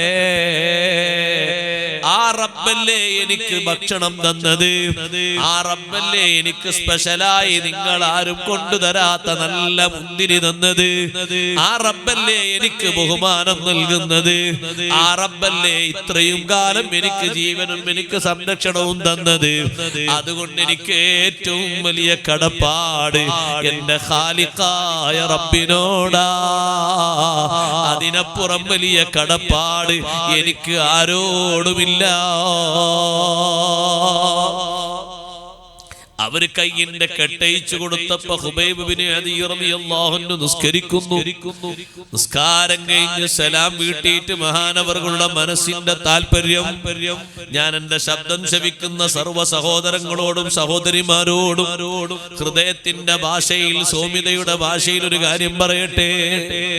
കഴുമരത്തിന്റെ മുന്നിൽ വെച്ചും അള്ളാഹുവിനോട് മുനാജാത്ത് നടത്തുന്നൊരു മനസ്സ്, അള്ളാഹുവിലേക്ക് തിരിയുന്നൊരു മനസ്സ്, ഒരിഞ്ച് പോലും പേടിക്കാതെ ഭയപ്പാടില്ലാതെ റബ്ബിലേക്ക് തിരിഞ്ഞുകൊണ്ട് മുനാജാത്ത് നടത്താനും അത്തഹിയാത്ത് പറയാനും കെൽപ്പുള്ളൊരു മനസ്സ്, ആ മനസ്സ് നിറയെ അള്ളാഹുവിനോടുള്ള കണക്ഷനാ. എത്ര തിരക്കില് നിങ്ങൾ പെട്ടാലും, എത്ര സുഖത്തിൽ നിങ്ങൾ പെട്ടാലും, എത്ര ദുനിയാവിന്റെ സമൃദ്ധിയിൽ കുടുങ്ങിയാലും റബ്ബിനുള്ള ശുക്റാകുന്ന നിസ്കാരം കയ്യൊഴിക്കല്ല, വിട്ടുപോകല്ല. പ്രായപൂർത്തിയും ബുദ്ധിയും എത്തിയ ശേഷം ഏതെങ്കിലും ഒരു നിസ്കാരം ദുർബല നിമിഷത്തിൽ അള്ള വിട്ടുവീഴ്ച തരാത്ത കാര്യങ്ങൾക്ക് വേണ്ടി നഷ്ടമായി പോയോ, അത് ചിന്തിച്ച് ആലോചിച്ച് ഓരോ ദുആഇന് ഇജാബത്തുള്ള രാവിലും പൊട്ടിക്കരയണേ, തൗബ ചെയ്യണേ. നിസ്കരിക്കാത്ത മനുഷ്യര്, നിസ്കാരം ഒഴിവാക്കുന്ന മനുഷ്യര് വിജയിക്കാൻ കഴിയില്ല. ദുനിയാവിന്റെ വിജയമല്ലല്ലോ യഥാർത്ഥ വിജയം. രണ്ട് ലോകത്തുമുള്ള വിജയമല്ലേ യഥാർത്ഥ വിജയം. ആ വിജയം ലഭിക്കുന്നത് നിസ്കരിക്കുന്നവർക്കല്ലേ, റബ്ബിനോട് മനസ്സുകൊണ്ടും ശരീരം കൊണ്ടും നന്ദി ചെയ്യുന്നവർക്കല്ലേ. ആ റബ്ബ് തരുന്ന വെള്ളം കുടിച്ച്, ആ റബ്ബ് തരുന്ന വീട്ടിൽ കിടന്നുറങ്ങി, ആ റബ്ബ് തരുന്ന ജോലിയും ചെയ്ത് സമ്പാദിച്ച് യജമാനനായ റബ്ബിന് ഒരു 17 മിനിറ്റിന്റെ ശുക്രിന് നേരമില്ലെന്ന് പറഞ്ഞാൽ നമ്മൾ ആരാ സഹോദരാ? നമുക്കെന്ത് യോഗ്യതയാ? നമ്മൾ നിസ്കരിച്ചിട്ടില്ലെങ്കിൽ അല്ലാഹ്ക്കൊന്നും വരാനില്ല. നമ്മൾ നിസ്കരിച്ചിട്ടില്ലെങ്കിൽ അല്ലാഹ്ക്കൊന്നും കുറയാനില്ല. അല്ലാഹു പറഞ്ഞത് കേട്ടില്ലേ? ഇൻ തക്ഫുറൂ ഫഇന്നല്ലാഹ ഗനിയ്യുൻ അൻകും. നിങ്ങളൊക്കെ നന്ദികേട് ചെയ്താലും അല്ലാഹ്ക്കൊന്നും വരാനില്ല. ഫഇന്നല്ലാഹ ഗനിയ്യുൻ അൻകും. അല്ലാഹുവിന് നിങ്ങൾ നന്ദി വേണ്ട. റബ്ബിന്റെ കമാലിയത്തിന്, അവന്റെ ജലാലിയത്തിന് നിങ്ങൾ ആരുടെയും ഒത്താശ വേണ്ട.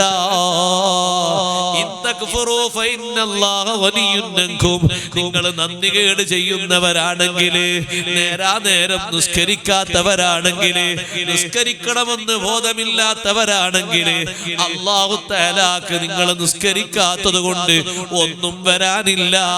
അല്ലാഹു നിരാശ്രയനാണ്, അല്ലാഹു ഐശ്വര്യനാണ്. അതേ സമയത്ത് വൈൻ തഷ്കുറു യർലഹു ലക്കും. നിങ്ങൾ നന്ദിബോധമുള്ളവരാണോ, അല്ലാഹു നിങ്ങളെ തൃപ്തിപ്പെടുന്നു. ആ നന്ദിബോധമുള്ളവരായി ജീവിക്കാൻ അല്ലാഹു തൗഫീഖ് തരട്ടെ. വർഷത്തിൽ എവിടെയെങ്കിലും ഒരു നിസ്കാരം അള്ളാഹുവിന്റെ ദീന് പഠിപ്പിച്ച കാര്യങ്ങൾക്ക് വേണ്ടിയല്ലാതെ നഷ്ടപ്പെടുത്തിയിട്ടുണ്ടെങ്കിൽ അതാകെ രണ്ടെണ്ണമേ ഉള്ളൂ. ഒന്ന് അനിയന്ത്രിതമായ ഉറക്കം.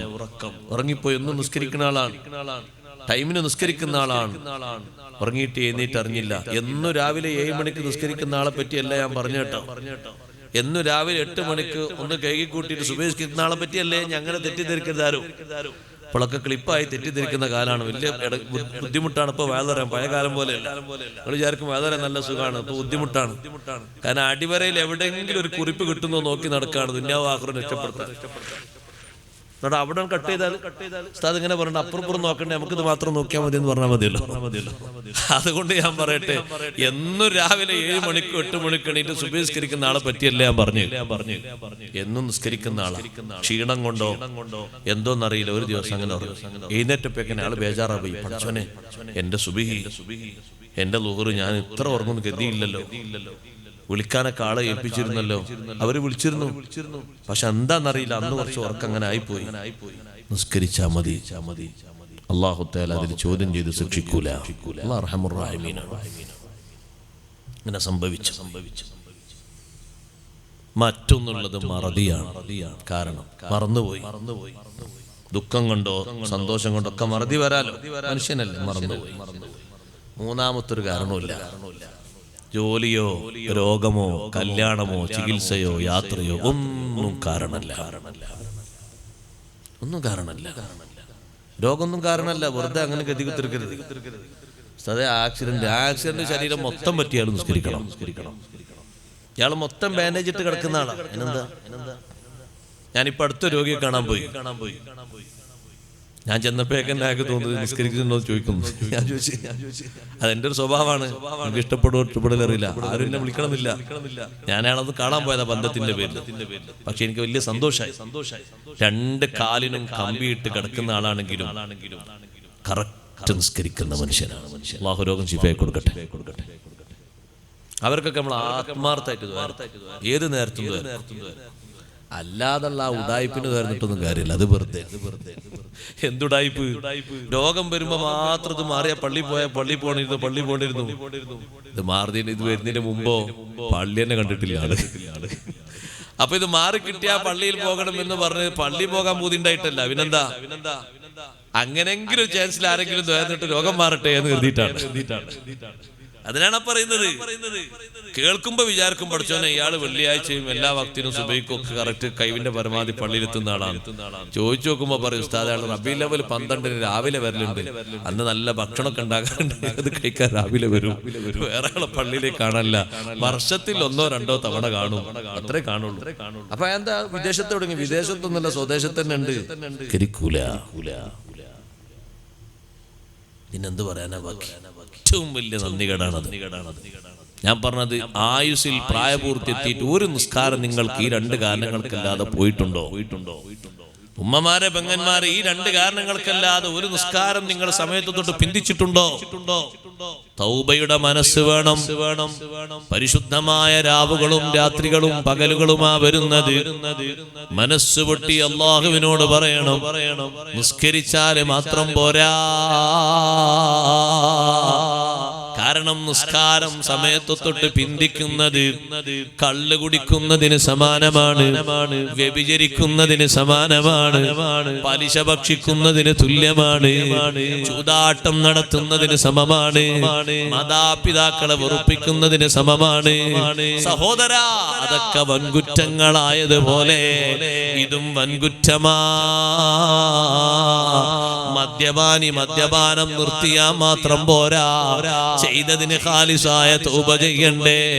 മാതാപിതാക്കളെ വെറുപ്പിച്ചവൻ ഇനി വെറുപ്പിക്കൂല എന്ന് തീരുമാനിച്ചാ പോരാ, ഉള്ള വെറുപ്പിന് അവരോട് പൊരുത്തപ്പെടിച്ച് അല്ലാഹുവിനോട് തൗബ ചെയ്യണ്ടേ. അതുപോലെ നിസ്കാരം ഒഴിഞ്ഞവൻ നിസ്കരിച്ചാല് മാത്രം പോരാ, ഖാലിസായ തൗബ ചെയ്യണേ. ആ നിസ്കാരത്തിന്റെ വിഷയം പറയുന്നു സഈദ് ഇബ്നു ആമിർ തങ്ങള്. എന്തൊരു ബഹുമാനമാണ്! കൊലക്കയറിന്റെ മുന്നിൽ നിസ്കരിക്കുകയാണ്. ചരിത്രത്തിൽ ആദ്യമായി തൂക്കുമരത്തിന്റെ മുന്നിൽ നിസ്കരിച്ചുകൊണ്ട് അല്ലാഹുവിനോടുള്ള ബന്ധം കാണിച്ച് മാതൃകയാക്കിയ മഹാൻ സയ്യിദുനാ ഖുബൈബ് റളിയല്ലാഹു അൻഹു ആണ്. യുവത്വം മാറിയിട്ടില്ല. യുവത്വത്തിന്റെ പ്രസരിപ്പിലാണ് തൂക്കുമരത്തിലേക്ക് ഹുബൈബ് തങ്ങളെ കയറ്റുന്നത്. സഈദ് ഇബ്നു ആമിർ തങ്ങൾ പറയുന്നു, നിസ്കാരം കഴിഞ്ഞിട്ട് തനിക്ക് ഈ കൃത്യത്തിന് നേതൃത്വം നൽകുന്നവരോട് ഹുബൈബ് തങ്ങൾ പറഞ്ഞൊരു വാക്ക് എന്നെ വല്ലാതെ അതിശയപ്പെടുത്തി പോയി. ലൗലാ അൻ തളുന്നു അന്നമാ ബി ജസഉൻ ലസിത്തു. ഹുബൈബിന് മരണപ്പേടിയുണ്ട്, ഹുബൈബിന് മരിക്കുന്നത് വല്ലാത്ത ബേജാറുണ്ട് എന്നൊരു ധാരണ നിങ്ങൾക്കില്ലായിരുന്നെങ്കിൽ ഇനിയും നിസ്കരിക്കുമായിരുന്നു. എന്റെ റബ്ബിന്റെ മുന്നിൽ നെറ്റി വെച്ചിട്ട്, എന്റെ റബ്ബിന്റെ മുന്നിൽ മുഖം വെച്ചിട്ട്, എന്റെ റബ്ബിന്റെ മുന്നിൽ കൈകാലുകൾ അമർത്തി വെച്ചിട്ട് ദിക്ർ ചൊല്ലിയിട്ട് മതിയായിട്ടില്ല. അല്ലാഹുവിനോടുള്ള അഭിവാദ്യം പറഞ്ഞിട്ട് എനിക്ക് പൂതി മാറിയിട്ടില്ല. അതുകൊണ്ട് അങ്ങനെ ഒരു ധാരണ വരണ്ട എന്ന് കരുതിയിട്ട് ഞാൻ എന്റെ കാര്യങ്ങൾ കൃത്യമായി നിർവഹിച്ച് സലാം വീട്ടിയതാണ്. പിന്നെ പറയുന്നു സഈദ് ഇബ്നു ആമിർ തങ്ങൾ, അല്ലാഹുവിനോടുള്ള ബന്ധം കഴിഞ്ഞാൽ ഒരു മുഅ്മിനായ മനുഷ്യന് ഏറ്റവും വലിയ ബന്ധം ആരോടാണ്? അഷ്റഫുൽ ഖൽഖ് മുഹമ്മദുർ റസൂലുള്ളാഹി സല്ലല്ലാഹു അലൈഹി വസല്ലമ തങ്ങളോടല്ലേ ബന്ധം. അല്ലാഹുവിനോട് മുനാജാത്ത് നടത്തി അവസാനത്തെ വിടവാങ്ങൽ നിസ്കാരവും നിസ്കരിച്ചു.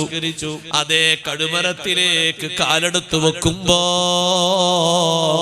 ഹുബൈബ് തങ്ങൾ പറയുന്നത്, അസ്സലാമു അലൈക യാ റസൂലല്ലാഹ്.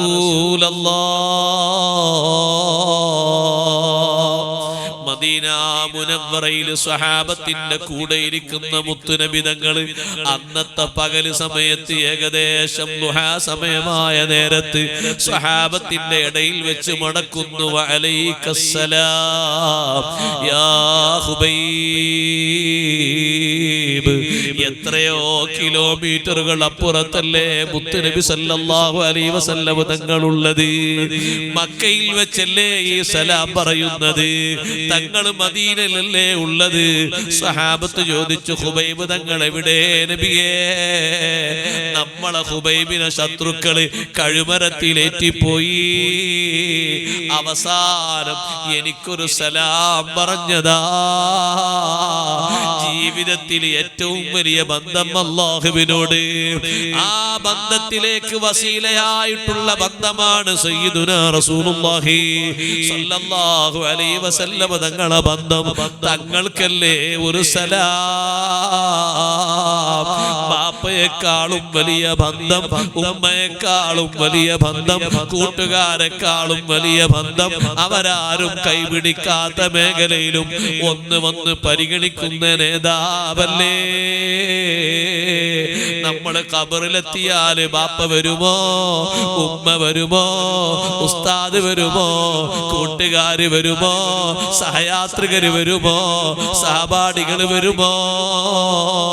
ആ ഖബറിലേക്ക് വരുന്ന നേതാവ് മുഹമ്മദുർ റസൂലുള്ളാഹ് സ്വല്ലല്ലാഹു അലൈഹി വസല്ലം തങ്ങളെ നിർത്തിയിട്ട് മലക്കുകൾ ചോദിക്കുമല്ലോ, മാ തഖൂലു ഫീ ഹാദർ റജുൽ. ഈ കാണുന്ന മഹാമനുഷ്യനെ പറ്റി നിനക്കെന്ത് പറയാനുണ്ട്? മുത്തുനബി തങ്ങളെ സ്നേഹിച്ച് നല്ലോണം വിശ്വസിച്ച മനുഷ്യൻ പറയും, ഫയഖൂലുൽ മുഅ്മിനു ഫയഖൂലുൽ മുഖിനു. വിശ്വാസി പറയും, ഉറച്ച ഈമാനുള്ളവര് പറയും, മുത്തുനബി തങ്ങളെ നോക്കിയിട്ട് പറയും. എന്താ പറയുന്നത്? ഇമാം ബുഖാരി തങ്ങൾ സ്വഹീഹിൽ നിരവധി തവണ ഈ ഹദീസ് കൊണ്ടുവന്നില്ലേ? നബിയുനല്ലദീ ജാഅനാ ബിൽ ബയ്യിനാതി വൽ ഹുദാ ഫആമന്നാ ബിഹി വത്തബഅനാ. ഞങ്ങളെ നബിയാണ്. ഞങ്ങൾക്ക് ഒരുപാട് തെളിവ് റബ്ബിൽ നിന്ന് കൊണ്ടുവന്ന് ആ നബിയെ കൊണ്ട് വിശ്വസിച്ചാ ഞങ്ങൾ ജീവിച്ചത്. ആ നബിന്റെ മാർഗം പിൻപറ്റിയാ ഞങ്ങൾ ഇത്രയും കാലം നടന്നത്. ആ നബിയാണിത് എന്ന ഉത്തരം പറയുമ്പോഴല്ലേ മുഅ്മിനീങ്ങളെ സമാധാനം കിട്ടുന്നത്. സമാധാനത്തിന്റെ മേൽവിലാസം ഒറ്റക്ക് കിടക്കുന്ന ഖബറിലും ആരാണ്? അഷ്റഫുൽ ഖൽഖ് മുഹമ്മദുർ റസൂലുള്ളാഹ് സല്ലല്ലാഹു അലൈഹി വസല്ലമ തങ്ങളെ പറ്റി മറുപടി പറയുമ്പോഴാണ് മലക്കുകൾ വന്ന് പറയുന്നത് നം കനൗമത്തിൽ അറൂസ്. അതേ, ആദ്യ രാത്രിയിൽ വധുവും വരനും വിശ്രമിക്കും പോലെ, സന്തോഷം പങ്കിടും പോലെ സന്തോഷവാനായി വിശ്രമിച്ചോ. നിന്നോട് സംവദിക്കാനുള്ള മലക്ക് നല്ല സന്തോഷമുള്ള മുഖവുമായി, നല്ല സന്തോഷിപ്പിക്കുന്ന വസ്ത്രങ്ങളും ധരിച്ച്, സുഗന്ധം അടിച്ച് വീശുന്ന സുഗന്ധങ്ങളുമായി ഇപ്പൊ ഞങ്ങൾ ഇവിടുന്ന് പോയതിന്റെ ശേഷം വരാനുണ്ട്. ഒന്ന് സംസാരിച്ച് സന്തോഷം പറഞ്ഞിരുന്നോ?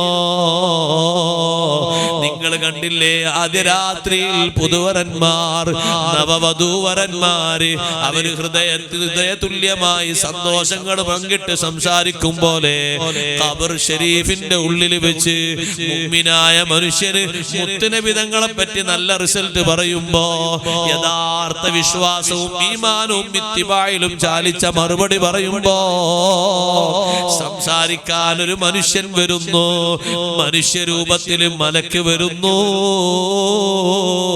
പിന്നവിടെ ക്ഷീണമില്ല, വിഷമങ്ങളില്ല, ദുഃഖങ്ങളില്ല. റബ്ബ് തആല തൗഫീഖ് തരട്ടെ. ആ മുത്തുനബി തങ്ങളോടുള്ള മനസ്സിന്റെ ഈമാനികമായുള്ള ബന്ധം. ഖുബൈബ് തങ്ങൾ അവിടെ വെച്ച് സലാം പറയുമ്പോ സഈദ് ഇബ്നു ആമിർ തങ്ങൾ ഇതിന് സാക്ഷിയാണ്. മഹാൻ പറയുന്നു, ഞാൻ വല്ലാതെ അന്തം വിട്ടുപോയി. അവസാനത്തെ ഒരു സലാം സ്വന്തം ഉപ്പക്കല്ല, സ്വന്തം ഉമ്മക്കല്ല, സ്വന്തം സഹധർമ്മിണിക്കല്ല, മക്കൾക്കല്ല, പേരമക്കൾക്കല്ല, നാട്ടുകാർക്കല്ല, കൂട്ടുകാർക്കല്ല, അല്ലാഹുവിന്റെ ഹബീബ് റസൂലുള്ളാഹി സ്വല്ലല്ലാഹു അലൈഹി വസല്ലം തങ്ങളോടൊരു സലാം. എത്ര വലിയൊരു ബന്ധമാണ്.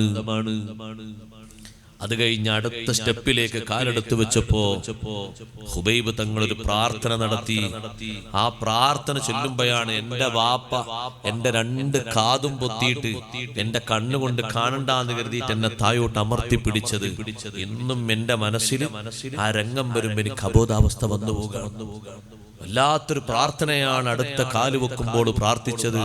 അല്ലാഹുമ്മ അശ്ഹിം അദദാ വഖ്തുൽഹും ബിദദാ വലാ തബ്ഖ മിൻഹും അഹദാ. അകാരണമായി എന്നെ കൊലക്കയറ്റിലേക്ക് കയറ്റുന്ന ഈ സമൂഹം, ഈ കാര്യത്തിന് നേതൃത്വം നൽകിയ ആളുകളില്ലേ, അടുത്ത വർഷം ഈ സമയമാകുമ്പോഴേക്ക് ഒരൊറ്റെണ്ണത്തിനെയും ബാക്കി വെക്കല്ല അല്ലാ. വഖ്തുൽഹും ബിദദാ, വ്യത്യസ്ത രൂപത്തിൽ നീ അവരെ തീർത്ത് കളയണേ അല്ലാ. പിറ്റത്തെ വർഷം അതേ സമയമാകുമ്പോ അതിന് നേതൃത്വം നൽകിയ ഹാരിജിന്റെ മക്കളിൽ ഒരാളും ഭൂമി ലോകത്തില്ല. ഖുബൈബ് തങ്ങളെ പ്രാർത്ഥന അല്ലാഹ് കബൂലാക്കി പോയി. അടുത്ത കാലെടുത്ത് വെച്ചുകൊണ്ട് ആവേശത്തോടെ പറഞ്ഞില്ലേ, വലസ്തു ഉബാലീന ഉഖ്തലു മുസ്ലിമാ അലാ ഐ ജംബിൻ കാന ലില്ലാഹി മസ്റഈ വദാലിക ഫീ ദാതിൽ ഇലാഹി വഇൻ യശഅ യുബാരിക് അലാ ഔസാലി ശിൽവിൻ മുമസ്സഈ. ഞാൻ അല്ലാഹുവിന്റെ മാർഗത്തിലല്ലേ ഷഹീദാകുന്നത്, അതുകൊണ്ട് എനിക്ക് യാതൊരു പരാതിയുമില്ല, ഒരു പ്രശ്നവുമില്ല. എന്നെ കഴുമരത്തിലേറ്റിയിട്ട് വധിക്കപ്പെട്ടു പോയി എന്നുള്ളത് കൊണ്ട് എന്റെ മനസ്സിലൊരു പോരായ്മയുമില്ല. വലസ്തു ഉബാലീന ഉഖ്തലു മുസ്ലിമാ, മുസ്ലിമായിട്ടല്ലേ ഞാൻ കൊല്ലപ്പെടുന്നത്. അല്ലാഹ് മുസ്ലിമായി മരിക്കാൻ തൗഫീഖ് തരട്ടെ. മുസ്ലിമായി മരിക്കുന്നവരിൽ അല്ലാഹു ഉൾപ്പെടുത്തട്ടെ. ഈമാൻ അല്ലാഹു നമുക്ക് ഏറ്റിത്തരട്ടെ. ആഖിബത്ത് അല്ലാഹു നന്നാക്കി തരട്ടെ. അതുകൊണ്ട് സഹോദരങ്ങളെ, എന്റെ മരണം ഈ രൂപത്തിൽ നടക്കുന്നത് കൊണ്ട് എന്റെ മനസ്സിലൊരു പ്രശ്നവുമില്ല. ഇനൊരു കാര്യം കൂടി പറയട്ടെ, എന്റെ ശരീരം കഷ്ണം കഷ്ണമാക്കപ്പെട്ടാലും തുണ്ടം തുണ്ടമാക്കി വലിച്ചെറിഞ്ഞാലും യുബാരിക് അലാ ഔസാലി ശിൽവിൻ മുമസ്സഈ, ഛിന്ന ഭിന്നമാക്കപ്പെടുന്ന ഓരോ ഭാഗത്തിനും അല്ലാഹ് അനുഗ്രഹം ചൊരിയുന്നതാ, ബറക്കത്ത് നൽകുന്നതാ. നമ്മളെ കൂട്ടത്തിൽ ഒരാൾ മരിച്ച് നേരത്തോട് നേരം എത്തിയാൽ ആളുകൾക്ക് പേടിയല്ലേ? കാരണം തുറന്ന ദ്വാരങ്ങളിലൂടെയൊക്കെ പലതും പുറത്തേക്ക് വരാൻ തോന്നും. ബഹുമാനപ്പെട്ട സയ്യിദുനാ ഖുബൈബ് റളിയല്ലാഹു അൻഹു എന്താ പറഞ്ഞത്? ഞാൻ അള്ളാന്റെ മാർഗത്തിലാണ് വിട പറയുന്നത്. അതുകൊണ്ട് എന്റെ ശരീരത്തിന്റെ ഓരോ ഭാഗത്തും ആര് ബർക്കത്ത് തരും? അല്ലാഹു ബർക്കത്ത്. അള്ളാന്റെ മാർഗത്തിലാണോ നമ്മൾ വിരിയുന്നത്? നമ്മളെ ശരീരത്തിന് ആര് ബർക്കത്ത് തരും? അല്ലാഹു ബർക്കത്ത് തരും. ആ കടുമരത്തിൽ നിന്ന് ഖുബൈബ് തങ്ങളെ ഇറക്കുന്നത് 40 ദിവസം കഴിഞ്ഞിട്ടാണ്. ഒരു സാധാരണ മുസ്ലിമിന്റെ ജീവിതത്തിൽ നിന്ന്, ശരീരത്തിൽ നിന്ന് ആദ്യം വേർപിരിയുന്ന അവയവങ്ങൾ 2 കണ്ണുകളാണെന്ന് സയ്യിദുനാ റസൂലുള്ളാഹി. ഒരു 3-4 ദിവസമാകുമ്പോഴേക്ക് 2 കണ്ണും വേർപെട്ടു. ഹൈ പവർ ഉള്ള മുസ്ലിമാൻ, ഈമാനുള്ള ഒരു മുസ്ലിമാൻ, യഖീനുള്ള ഒരു മുസ്ലിമാൻ, അവന്റെ കണ്ണൊന്നും ആകൂല, അവന്റെ നഖമൊന്നും ആകൂല, അവന്റെ കാതൊന്നും ആകൂല, കഴുത്തൊന്നും ആകൂല. നിങ്ങൾ കണ്ടില്ലേ, കേരളത്തിൽ ഒരു ഭർത്താവിനെ ഒരു പെണ്ണ് പൂട്ടി വെച്ച് സൂക്ഷിച്ചു വെച്ച് വഹിച്ചില്ലേ? ഭർത്താവിനെ വേർപിരിയാതെ മരണപ്പെട്ടു പോയ ഭർത്താവിനെ വീട്ടിന്റെ ഒരു ഭാഗത്തായിട്ട് പ്ലാസ്റ്റിക്കിലൊക്കെ കെട്ടിമൂടിയിട്ട് അവിടെ വെച്ചു. മുപ്പരെ വേർപിരിയാൻ കഴിയുന്നില്ല. മരണപ്പെട്ടു പോയാളാ, മരണപ്പെട്ട ആളെ വീട്ടിന്റെ ഉള്ളിൽ തന്നെ കെട്ടിപ്പൊതിഞ്ഞു വെച്ചു. കഴിഞ്ഞല്ലോ 9 കൊല്ലം നടന്ന സംഭവം. അങ്ങനെ കെട്ടിപ്പൊതിഞ്ഞു വെച്ചു. 2-3 ആഴ്ച കഴിഞ്ഞ് തുറന്നു നോക്കുമ്പോ അസ്ഥി മാത്രമേ ഉള്ളൂ. ചോര എവിടെ പോയി? മാംസം എവിടെ പോയി? മജ്ജ എവിടെ പോയി? ബാക്കിയുള്ള ശരീരത്തിന്റെ ഭാഗങ്ങൾ, രോമങ്ങളൊക്കെ എവിടെ പോയി സഹോദര? ഇത് ജനങ്ങളൊക്കെ കാണുന്ന സ്ഥലത്ത്, ചുറ്റുഭാഗത്തും കാവൽക്കാർ നിൽക്കുന്ന ഭൂമിയിൽ 40 ദിവസം ഖുബൈബ് തങ്ങൾ അങ്ങനെ കടുമരത്തിന്റെ മുകളിൽ നിൽക്കുമ്പോ അവസാനം പറഞ്ഞൊരു വാക്കില്ലേ, വദാലിക ഫീ ദാത്തിൽ ഇലാഹി വഇയശ യുബാരിക അലാ ഔസാലി ശിൽവിൻ മുമസ്സഈ. ഞാൻ ഈ പിരിയുന്നത് അല്ലാഹുവിന്റെ മാർഗത്തിലാ. അതുകൊണ്ട് എന്റെ ശരീരം തുണ്ടം തുണ്ടമായി മുറിക്കപ്പെട്ടാലും ഓരോ കഷ്ണത്തിനും അല്ലാഹ് ബറക്കത്ത് നൽകും, അല്ലാഹു അനുഗ്രഹം ചെയ്യും. ഒരൊറ്റ കഷ്ണവും അവരുദ്ദേശിക്കുന്ന രൂപത്തിലൊന്നും ആക്കാൻ കഴിയൂല. മദീനത്തുനിന്ന് സ്വഹാബത്തിനെ പറഞ്ഞയച്ചു മുഹമ്മദുർ റസൂലുള്ളാഹി സ്വല്ലല്ലാഹു അലൈഹി വസല്ലം. ഖുബൈബ് തങ്ങളെ കഴുമരത്തിൽ നിന്ന് താഴെ ഇറക്കിയിട്ട് മറവ് ചെയ്യാൻ. അപ്പോഴേക്ക് ദിവസം 40 ആയിട്ടുണ്ട്. നഖം പോയിട്ടില്ല, കണ്ണ് പോയിട്ടില്ല, താടിരോമങ്ങൾ കൊഴിഞ്ഞിട്ടില്ല, പുരികം പോയിട്ടില്ല, തലയിലെ രോമങ്ങൾ പോയിട്ടില്ല, ഒരൊറ്റ ഭാവഭേദവും വന്നിട്ടില്ല. അല്ലാഹുവിന്റെ മാർഗത്തിൽ വഫാത്ത് നടന്നപ്പോ ആ ശരീരത്തിന് അല്ലാഹു കൊടുത്ത ബഹുമാനം ചെറിയ ബഹുമാനമല്ല. ജീവിച്ചിരിക്കുന്ന ഒരാൾ നിൽക്കും പോലെ നിൽക്കുകയാണ്. സുബ്ഹാനല്ലാഹ്. അപ്പുറത്തും ഇപ്പുറത്തും ഒരുപാട് കാവൽക്കാര് കിടക്കുന്നുണ്ട്. എല്ലാവരും മതോന്മത്തരാണ്. കുടിച്ച് മതിച്ച് ലക്കുകെട്ട് കിടക്കുകയാണ്. 2 സ്വഹാബിമാരും നല്ലോണം സഹായിച്ച് കഴുമരത്തിന്റെ മുകളിൽ നിന്ന് ഖുബൈബ് തങ്ങളെ താഴെ ഇറക്കി. പതുക്കെ വാഹനത്തിലേക്ക് അങ്ങ് കയറ്റിയിട്ട് അവരവിടെ നിന്ന് സ്ഥലം വിട്ടപ്പോ താഴെ കിടക്കുന്ന ഒരാള് പതുക്കെ എഴുന്നേറ്റ് മുകളിലേക്ക് നോക്കുമ്പോ ആളെ കാണുന്നില്ല. കാണുന്നില്ല. അയാൾ എല്ലാവരെയും വിളിച്ചിട്ട് പറഞ്ഞു, നമ്മളെ കഴുമരത്തിന്റെ മുകളിലുള്ള ആളെ കൊണ്ടുപോയിട്ടുണ്ട്. പെട്ടെന്ന് എല്ലാവരും എഴുന്നേറ്റു. നോക്കുമ്പോ ദൂരെ ഒരു വാഹനപ്പുറത്ത് രണ്ടാള് പോകുന്നത് കണ്ടു. പിന്നാലെ വാഹനമെടുത്തവര് വിട്ടു. കുതിരയും മറ്റു വാഹനങ്ങളും എടുത്ത് പിന്നാലെ കൂടി. സ്വഹാബിമാരെന്ത് ചെയ്തു? ഭൂമിയോട് പറഞ്ഞു, ഭൂമി, അള്ളാഹുവിന്റെ ഭൂമിയല്ലേ ഇത്? അള്ളാഹുവിന്റെ മാർഗത്തിൽ ഷഹീദായ മഹാനാണ് ഖുബൈബ് തങ്ങൾ. ഭൂമിയോട് പറഞ്ഞ ഭൂമി അങ്ങ് പിളർന്നു കൊടുത്തു. ഒരു ഖബറിന്റെ പരുവത്തിൽ ഭൂമി അങ്ങ് തുറന്നു കൊടുത്തപ്പോ ഖുബൈബ് തങ്ങൾ അതിലേക്ക് അങ്ങ് വെച്ചു. ഭൂമി അങ്ങ് സ്വമേധയാ കൂടിപ്പോയി. അവര് വന്ന് സർവസ്ഥലത്തും തെരഞ്ഞു നോക്കി, എവിടെയും കിട്ടിയില്ല. ഒരു കഷ്ണം പോലും കിട്ടിയില്ല. കാരണം ഖുബൈബ് റളിയല്ലാഹു അൻഹു നേരത്തെ പറഞ്ഞതാ, എന്റെ ശരീരത്തിന് അല്ലാഹു തആല ബർക്കത്ത് തരും. നമ്മളൊക്കെ ബർക്കത്തിന് വേണ്ടി ദ്വാരക്കുന്നില്ലേ ഇപ്പോ? അല്ലേ? ബർക്കത്ത് വേണ്ടേ?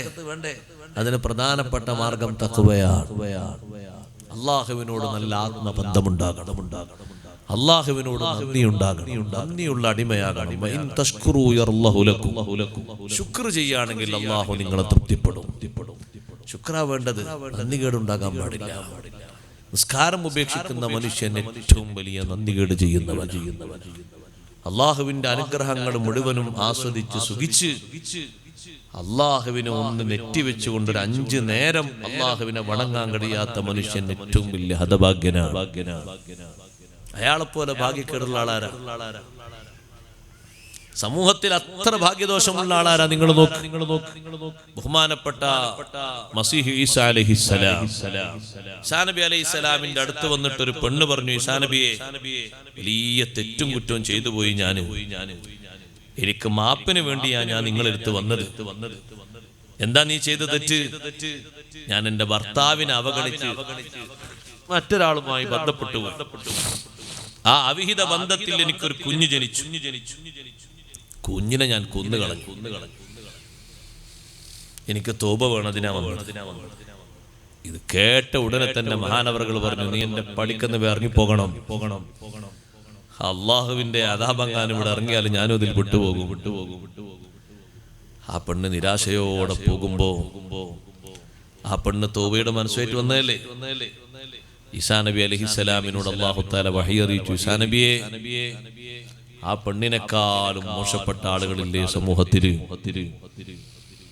ആ പെണ്ണിനെക്കാളും തെറ്റ് കുറ്റങ്ങൾ ചെയ്ത് ജീവിക്കുന്ന ആളുകൾ സമൂഹത്തിലില്ലേ? അവരും എന്നോട് വന്ന് തിരുത്തി ജീവിക്കാൻ തയ്യാറായാൽ അവർക്ക് ഞാൻ മാപ്പ് കൊടുക്കും. ഈസാ നബി അലൈഹിസ്സലാം ചോദിച്ചു, ഈ പെണ്ണിനെക്കാളും മോശപ്പെട്ട ആള് ആരാണ്? റബ്ബ് സുബ്ഹാനഹു വ തആല നൽകുന്ന മറുപടി താരിഖുസ്സലാത്ത്, നിസ്കരിക്കാത്തവനാണ്.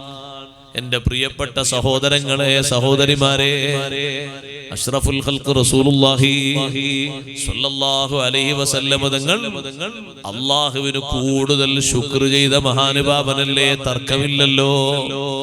തങ്ങളുടെ ശുക്രിന്റെ കൂടുതലായിട്ടുള്ള രൂപഭാവങ്ങൾ എങ്ങനെയായിരുന്നു? എങ്ങനെയാണ് തങ്ങൾ കൂടുതലായി ശുക്ർ ചെയ്തത്? നിസ്കാരമല്ലേ പ്രധാനമായും ശുക്രിന്റെ മാർഗം. ശുക്രിന് തങ്ങൾ അവലംബമാക്കിയത് കൂടുതലും നിസ്കാരമല്ലേ? സുന്നത്ത് നിസ്കാരങ്ങൾ അത്രയും അധികമല്ലേ നബി സല്ലല്ലാഹു അലൈഹി വസല്ലം നിർവഹിച്ചത്?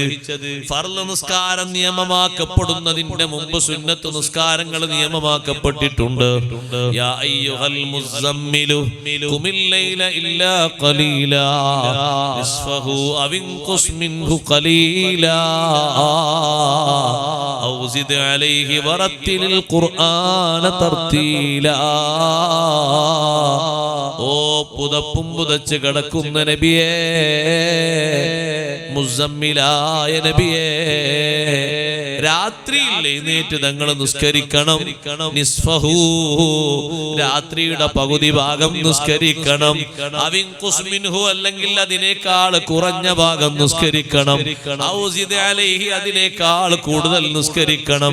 രാത്രി മുഴുവനായും തങ്ങൾ നിസ്കരിച്ചതുണ്ട്, രാത്രി പകുതി ഭാഗമായും നിസ്കരിച്ചതുണ്ട്, 1/3 നിസ്കരിച്ചിട്ടുണ്ട്, 2/3 നിസ്കരിച്ചിട്ടുണ്ട്. ആ നിസ്കാരത്തിലൊക്കെ വറത്തിലിൽ ഖുർആന തർത്തീലാ, സാവകാശം ഖുർആൻ ഓതിയിട്ട് നിസ്കരിക്കൂ നബിയേ. ആ നിസ്കാരം അത്രയും അധികം നിർവഹിച്ച അഷ്റഫുൽ ഖൽഖ് റസൂലുള്ളാഹി സ്വല്ലല്ലാഹു അലൈഹി വസല്ലം തങ്ങൾ കൊടുത്ത മറുപടി, ഇത്രയധികം തങ്ങൾ നിസ്കരിക്കണോ എന്ന് ചോദിച്ചപ്പോൾ കൊടുത്ത മറുപടി, അഫലാ അകൂനു അബ്ദൻ ശകൂറാ, ഞാൻ അല്ലാഹുവിന് കൂടുതൽ നന്ദിയുള്ള അടിമയാകണ്ടയോ ആയിഷ. റബ്ബ് സുബ്ഹാനഹു വ തആലാക്ക് നന്ദി ബോധമുള്ള അടിമയാകാനാണ് എന്റെ ശ്രമം. അതിന് ഏറ്റവും വലിയ നന്ദിയായ നിസ്കാരമാണ് അഷ്റഫുൽ ഖൽഖ് റസൂലുള്ളാഹി സ്വല്ലല്ലാഹു അലൈഹി വസല്ലം തങ്ങൾ തെരഞ്ഞെടുത്തത്. രാത്രി സമയങ്ങളിലും പകല് സമയങ്ങളിലും തങ്ങൾ നിസ്കരിച്ചു. ആ നിസ്കാരങ്ങൾ കണ്ട് സ്വഹാബിമാര് പകർത്തി. അവരെ വീട്ടിലും അവരെങ്ങനെ നിസ്കരിക്കുന്ന പതിവുണ്ടായി. മക്കയിൽ വെച്ച് തങ്ങൾ നിർവഹിച്ചിരുന്ന സുന്നത്ത് നിസ്കാരങ്ങളിൽ പെട്ടൊരു നിസ്കാരമാണ് തഹജ്ജുദ് നിസ്കാരം. തഹജ്ജുദ് നിസ്കാരം നേരത്തെ തന്നെ നിർവഹിച്ചു പോരുന്നുണ്ട്. ആ തഹജ്ജുദ് നിസ്കാരം തങ്ങളിൽ നിന്ന് കണ്ടിട്ട് അങ്ങനെ പകർത്തിയ മഹാനാണ് സയ്യിദുനാ അബൂബക്കർ സിദ്ദീഖ് റളിയല്ലാഹു അൻഹു. രാത്രി വീട്ടിന്റെ ഉള്ളിൽ പോയി എല്ലാവരും ഉറങ്ങിയതിന് ശേഷം ഒന്ന് പതുക്കെ കുറച്ചൊന്ന് ഉറങ്ങി, ഒരു 2 മണിക്കൂറോ 3 മണിക്കൂറോ ഉറങ്ങിയിട്ട് എണീറ്റ് പിന്നെ നിസ്കരിക്കും. നിസ്കാരത്തിൽ ഖുർആൻ ഓതും. നല്ല മനോഹരമായ ഓത്ത്. ശുദ്ധീകതങ്ങൾ ഖുർആൻ ഓതുമ്പോ മഹാനവറുകൾക്ക് പിടിച്ചു നിൽക്കാൻ കഴിയൂല. വക്കാന റജുലൻ റഖീഖൽ ഖൽബ്, വല്ലാത്ത ലോല മനസ്കനായ മനുഷ്യനായിരുന്നു അബൂബക്കർ സിദ്ദീഖ് റളിയല്ലാഹു അൻഹു. അതുകൊണ്ട് വിതുമ്പിപ്പോകും, പൊട്ടിപ്പോകും. രാത്രിയിലുള്ള ഈ ഖുർആനോത്തിന്റെ സൗന്ദര്യം കേട്ട് പരിസര വീടുകളിലുള്ള സഹോദരിമാരൊക്കെ സിദ്ദീഖ് തങ്ങളെ വീട്ടിന്റെ മുറ്റത്തെത്തിപ്പോയി. വീട്ടിന്റെ ഉള്ളിലാ മഹാനവറുകൾ ഖുർആനോതി നിസ്കരിക്കുന്നത്. രാത്രി സമയങ്ങളിൽ നമ്മൾ ആലോചിക്കണം, ശുക്രിന്റെ പ്രധാനപ്പെട്ട മാർഗമാണ് നിസ്കാരം. അതൊരിക്കലും നമ്മൾ ഒഴിവാക്കാൻ പാടില്ല. നമ്മൾ അള്ളാഹുവിനോട് കൂടുതൽ കണക്ഷൻ ഉണ്ടാകണം. റബ്ബിനോടുള്ള കണക്ഷൻ നമുക്ക് കുറഞ്ഞു പോകാൻ പാടില്ല, ബന്ധം കുറഞ്ഞു പോകാൻ പാടില്ല, നന്ദികേട് ചെയ്യുന്നവരാകാൻ പാടില്ല. അള്ളാഹുവിന് കൂടുതൽ ശുക്ർ ചെയ്താൽ അള്ളാഹു തൃപ്തിപ്പെടും. നമ്മൾ അത്ര നിസ്കാരമില്ലെങ്കിലും കൂടുതൽ ശുക്ർ ചെയ്തിട്ട് അള്ളാഹുവിനെ സ്തുതിച്ച മഹാനല്ലേ ബഹുമാനപ്പെട്ട നൂഹ് നബി അലൈഹിസ്സലാം. നൂഹ് നബി എത്ര കൊല്ലാ ജീവിച്ചത്? 1275 കൊല്ലം. അത്രയും കൊല്ലം ജീവിച്ചു എന്നാണ് റിപ്പോർട്ടിൽ പറയുന്നത്. ഖുർആൻ തന്നെ മഹാനവറുകളുടെ റിസാലത്തിന്റെ ദഅവത്തിന്റെ കാലം പറയുന്നുണ്ട് 950 കൊല്ലം. അതിന് ശേഷം പിന്നെയും ജീവിച്ചിട്ടുണ്ട്, മുമ്പും ജീവിച്ചതുണ്ട്. അതുകൊണ്ട് ചില റിപ്പോർട്ടിൽ 1275 കൊല്ലം ജീവിച്ചു എന്ന് പറഞ്ഞാൽ നൂഹ് നബി അലൈഹിസ്സലാമിനെ പറ്റി അള്ളാഹ് പറയുന്ന വാക്കെന്താ അറിയോ? ഇന്നഹു കാന അബ്ദൻ ശകൂറാ, അള്ളാഹുവിന് കൂടുതൽ നന്ദി ചെയ്ത അടിമയാണ്. എന്താണ് ആ നന്ദി ബോധം എന്നറിയുമോ സഹോദരങ്ങളെ? എപ്പോൾ വസ്ത്രം ധരിച്ചാലും മഹാനവറുകൾ പറയും അൽഹംദുലില്ലാഹ്.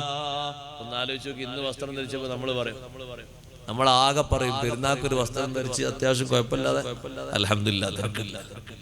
2000, 4000, 5000 കൊടുത്ത് വസ്ത്രം വാങ്ങിയത് ആളുകൾ കാണാനൊക്കെ ഒരു മൊഞ്ചുള്ള രീതിയിലായിട്ടുണ്ട്. അൽഹംദുലില്ലാഹ്. അന്നൊരു അൽഹംദുലില്ലാഹ്. എപ്പോ വസ്ത്രം ധരിച്ചാലും നൂഹ് നബി അലൈഹിസ്സലാം പറയും അൽഹംദുലില്ലാഹ്. എപ്പോൾ വെള്ളം കുടിച്ചാലും പറയും അൽഹംദുലില്ലാഹ്. എപ്പോൾ ഭക്ഷണം കഴിച്ചാലും പറയും അൽഹംദുലില്ലാഹ്. അത് അള്ളാഹുവിനുള്ളൊരു ശുക്രാണല്ലോ. അള്ളാഹുവിനുള്ള ശുക്രിന്റെ ഒരു വാചകമല്ലേ അൽഹംദുലില്ലാഹ്. വലിയ നന്ദി ബോധമാണത്. എനിക്ക് വസ്ത്രം ധരിക്കാനുള്ള കഴിവ് തന്നത് റബ്ബേ നീയാണ്, നിനക്കാണ് സർവസ്തുതിയും. ഞാൻ എപ്പ വെള്ളം കുടിക്കുമ്പോഴും കഴിവ് തരുന്നത് നീയല്ലേ അല്ലാഹ്. ഈ ഒരു സുഖം അനുഭവിച്ചിട്ടും നിന്നെ ഞാൻ മറക്കുന്നില്ല അൽഹംദുലില്ലാഹ്. ഭക്ഷണം കഴിക്കാനുള്ള മാർഗം തന്നതും അത് ദഹിപ്പിക്കുന്നതും വീണ്ടും അതിനുള്ള സൗകര്യം തരുന്നതും നീയാണ് അൽഹംദുലില്ലാഹ്. ബിരിയാണി പോലത്തെ പ്രധാനപ്പെട്ട വാക്കുകൾ നമ്മൾ അൽഹംദുലില്ലാ പറയും. അത് പിറ്റേന്നും ബിരിയാണി ഇട്ടാണ് അൽഹംദുലില്ലാഹ്. അതല്ല പറഞ്ഞത്, ഏത് ഭക്ഷണം കഴിച്ചാലും പറയും അൽഹംദുലില്ലാഹ്. ആ ഹംദിന്റെ എണ്ണൊന്ന് കൂട്ടി നോക്കൂ. എത്ര വർഷം? 1275 കൊല്ലത്തെ ഹംദ് എത്ര ഉണ്ടാവും? എത്ര ഹംദുണ്ടാവും സഹോദരങ്ങളെ? അത് ഒരു ദിവസത്തിൽ തന്നെ എത്ര ഹംദുണ്ടാകും? ഉസ്താദേ, നമ്മൾ നിസ്കാരത്തിന് ശേഷം അൽഹംദുലില്ലാഹ് ചൊല്ലുന്നില്ലേ? ആര് ചൊല്ലുന്നുണ്ട്? നിസ്കാരത്തിന് ശേഷം ദിക്ർ ചൊല്ലുന്നവർ കുറവല്ലേ? കുറവാണ് അല്ലേ? കുറവാണ്. നിങ്ങളൊരു മഗ്‌രിബ് നിസ്കാരത്തിന് പള്ളിയിൽ കൂടി നോക്കി, ദിക്ർ എല്ലാം എത്ര ആളുണ്ടാവും? ദിക്ർ തന്നെ ചൊല്ലുന്ന സമയത്ത് ചൊല്ലേണ്ടതുപോലെ ചൊല്ലുന്ന ആൾക്കാർ എത്ര ഉണ്ടാവും? കുറെ ആൾക്കാർ ഇത് അങ്ങനെ ചൊല്ലും. എളുപ്പത്തിന് വേണ്ടി എങ്ങനെ ചൊല്ലും? എങ്ങനെ സുബ്ഹാനല്ലാഹ് ഖതീബ് ഒന്ന് തംബീഹിന് വേണ്ടി ഉണർത്താൻ വേണ്ടി പറയുമ്പേ നമ്മുടെ ദിക്റാണ്. ചുണ്ട് കാണുന്നില്ലേ? ഇയാൾ എണ്ണാണ് 33 എന്നുള്ള കണക്ക്. 33 ആ മറ്റാൾ അൽഹംദുലില്ലാഹ്. എന്താ ഇയാൾ അൽഹംദുലില്ലാഹ് പറയട്ടെ? വേഗം പറയട്ടെ. ഒരു 33 എണ്ണണ്ടേ? എണ്ണലാ ദിക്ർ. ചൊല്ലണ്ടേ? എണ്ണ മാത്രം കിട്ടുമോ? എന്നാ എപ്പോഴും എണ്ണിക്കോളി, ഇപ്പോഴൊക്കെ എണ്ണിക്കോളി. ഇതിനെ വെറുതെ അല്ലെ, എണ്ണിയാ മാത്രം കിട്ടുമെങ്കിൽ എപ്പോഴും എണ്ണാൻ നമുക്ക് അല്ലേ? സുഖല്ലേ? നമുക്ക് അല്ലെങ്കിൽ തന്നെ പ്രാക്ടീസ് അല്ലേ? ഇങ്ങനെ എണ്ണീരും വരച്ചിട്ടൊക്കെ ഇങ്ങനെ എണ്ണാൽ എപ്പോഴും എണ്ണാലോ. എണ്ണിയതുകൊണ്ട് മാത്രം കിട്ടുകയാണെങ്കിൽ അവനെ ചൊല്ലണ്ടല്ലോ അല്ലേ? ഇനി ചൊല്ലിയാൽ തന്നെ എങ്ങനെ ചൊല്ലും?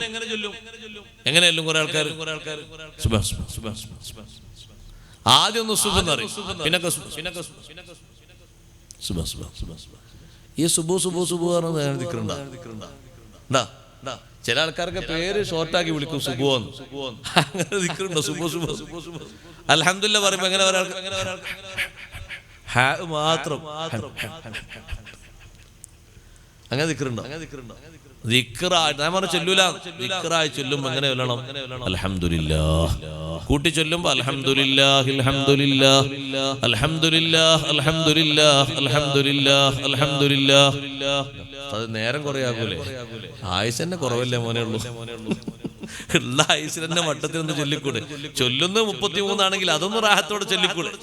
സുബ്ഹാനല്ലാഹി സുബ്ഹാനല്ലാഹി സുബ്ഹാനല്ലാഹി സുബ്ഹാനല്ലാഹ് സുബ്ഹാനല്ലാഹി സുബ്ഹാനല്ലാഹി സുബ്ഹാനല്ലാഹി സുബ്ഹാനല്ലാഹ്. അവസാനം ഹായില്ലേ? സുബ്ഹാനല്ലാഹ് എന്ന് പറയുമ്പോൾ ഈ സുബു പറയുമ്പോൾ അള്ളന്നല്ല പിന്നെ ഉണ്ടാകുന്നത്. നമ്മൾ ശ്രദ്ധിക്കണം. അശ്രദ്ധയിൽ ഇങ്ങനെ ചൊല്ലിപ്പോയിട്ടൊന്നൊരു കാര്യമില്ല.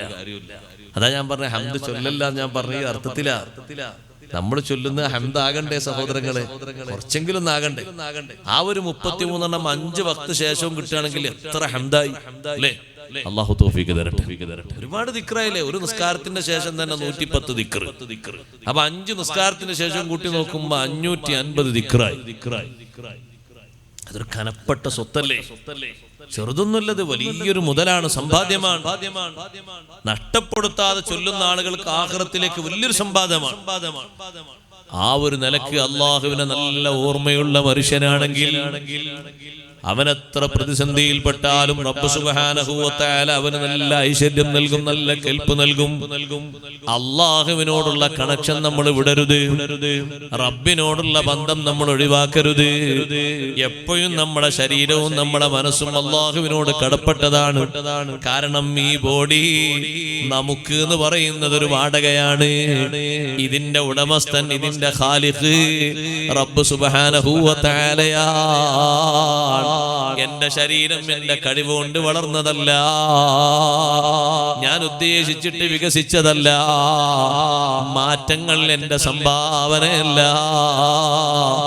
എല്ലാം തന്നവനും വളർത്തിയവനും വികസിച്ചവനും ഖാലിഖായ റബ്ബാണ്. എനിക്ക് ഈ ബോഡിയിൽ കാര്യമായി ഒരവകാശവുമില്ല. ഉണ്ട് എന്നാണോ പറയുന്നത്?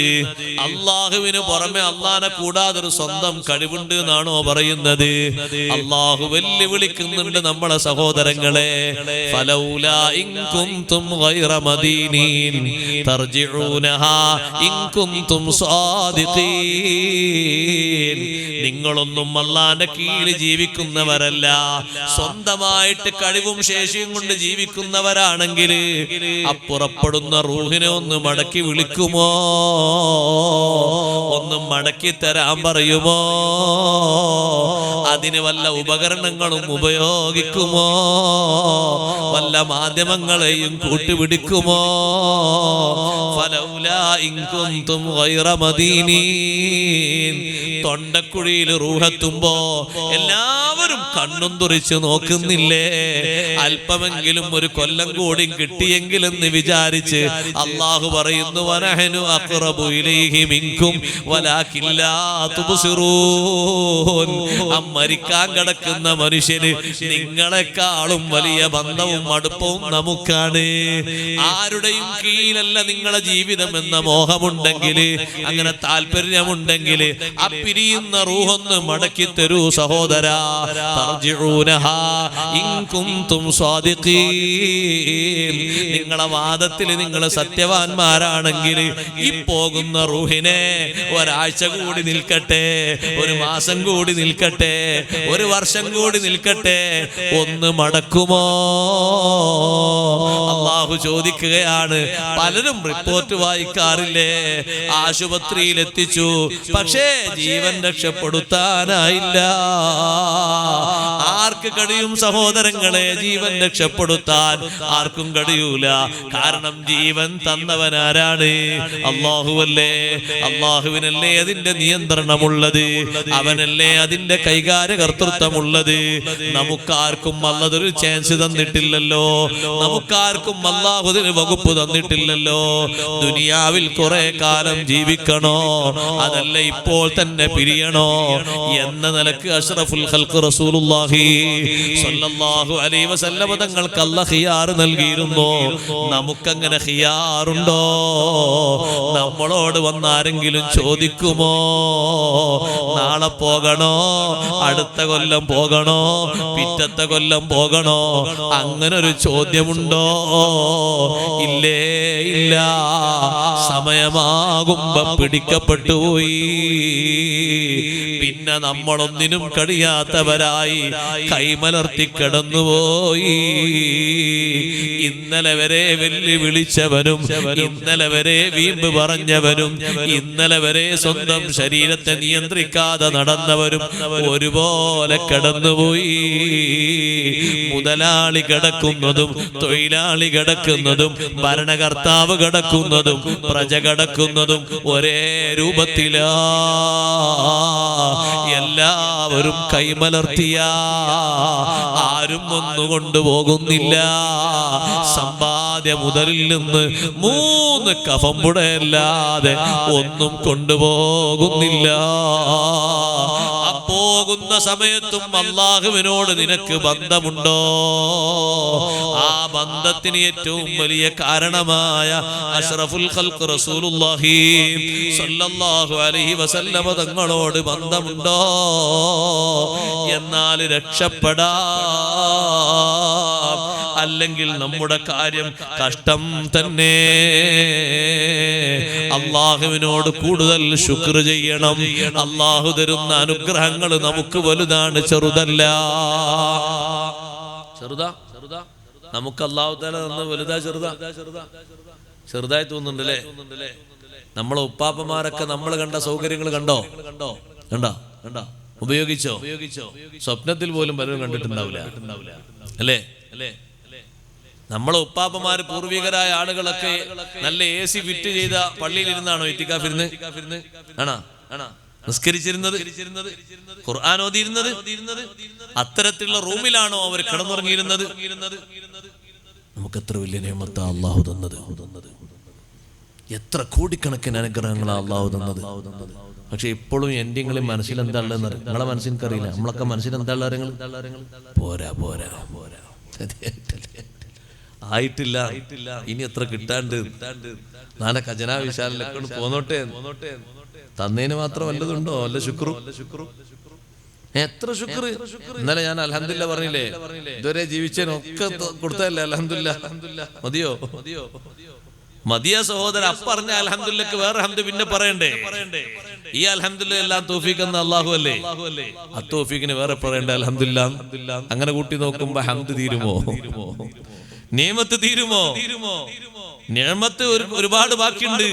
ശുക്ർ പിന്നെയും പോരായ്മയുണ്ട്. അല്ലാഹുവിനോട് നല്ല ബന്ധം നമ്മുടെ മനസ്സിൽ സൂക്ഷിക്കണം. റബ്ബ് സുബ്ഹാനഹു വ തആല രക്ഷപ്പെടുത്തിയാൽ വലിയ രക്ഷയാണ്.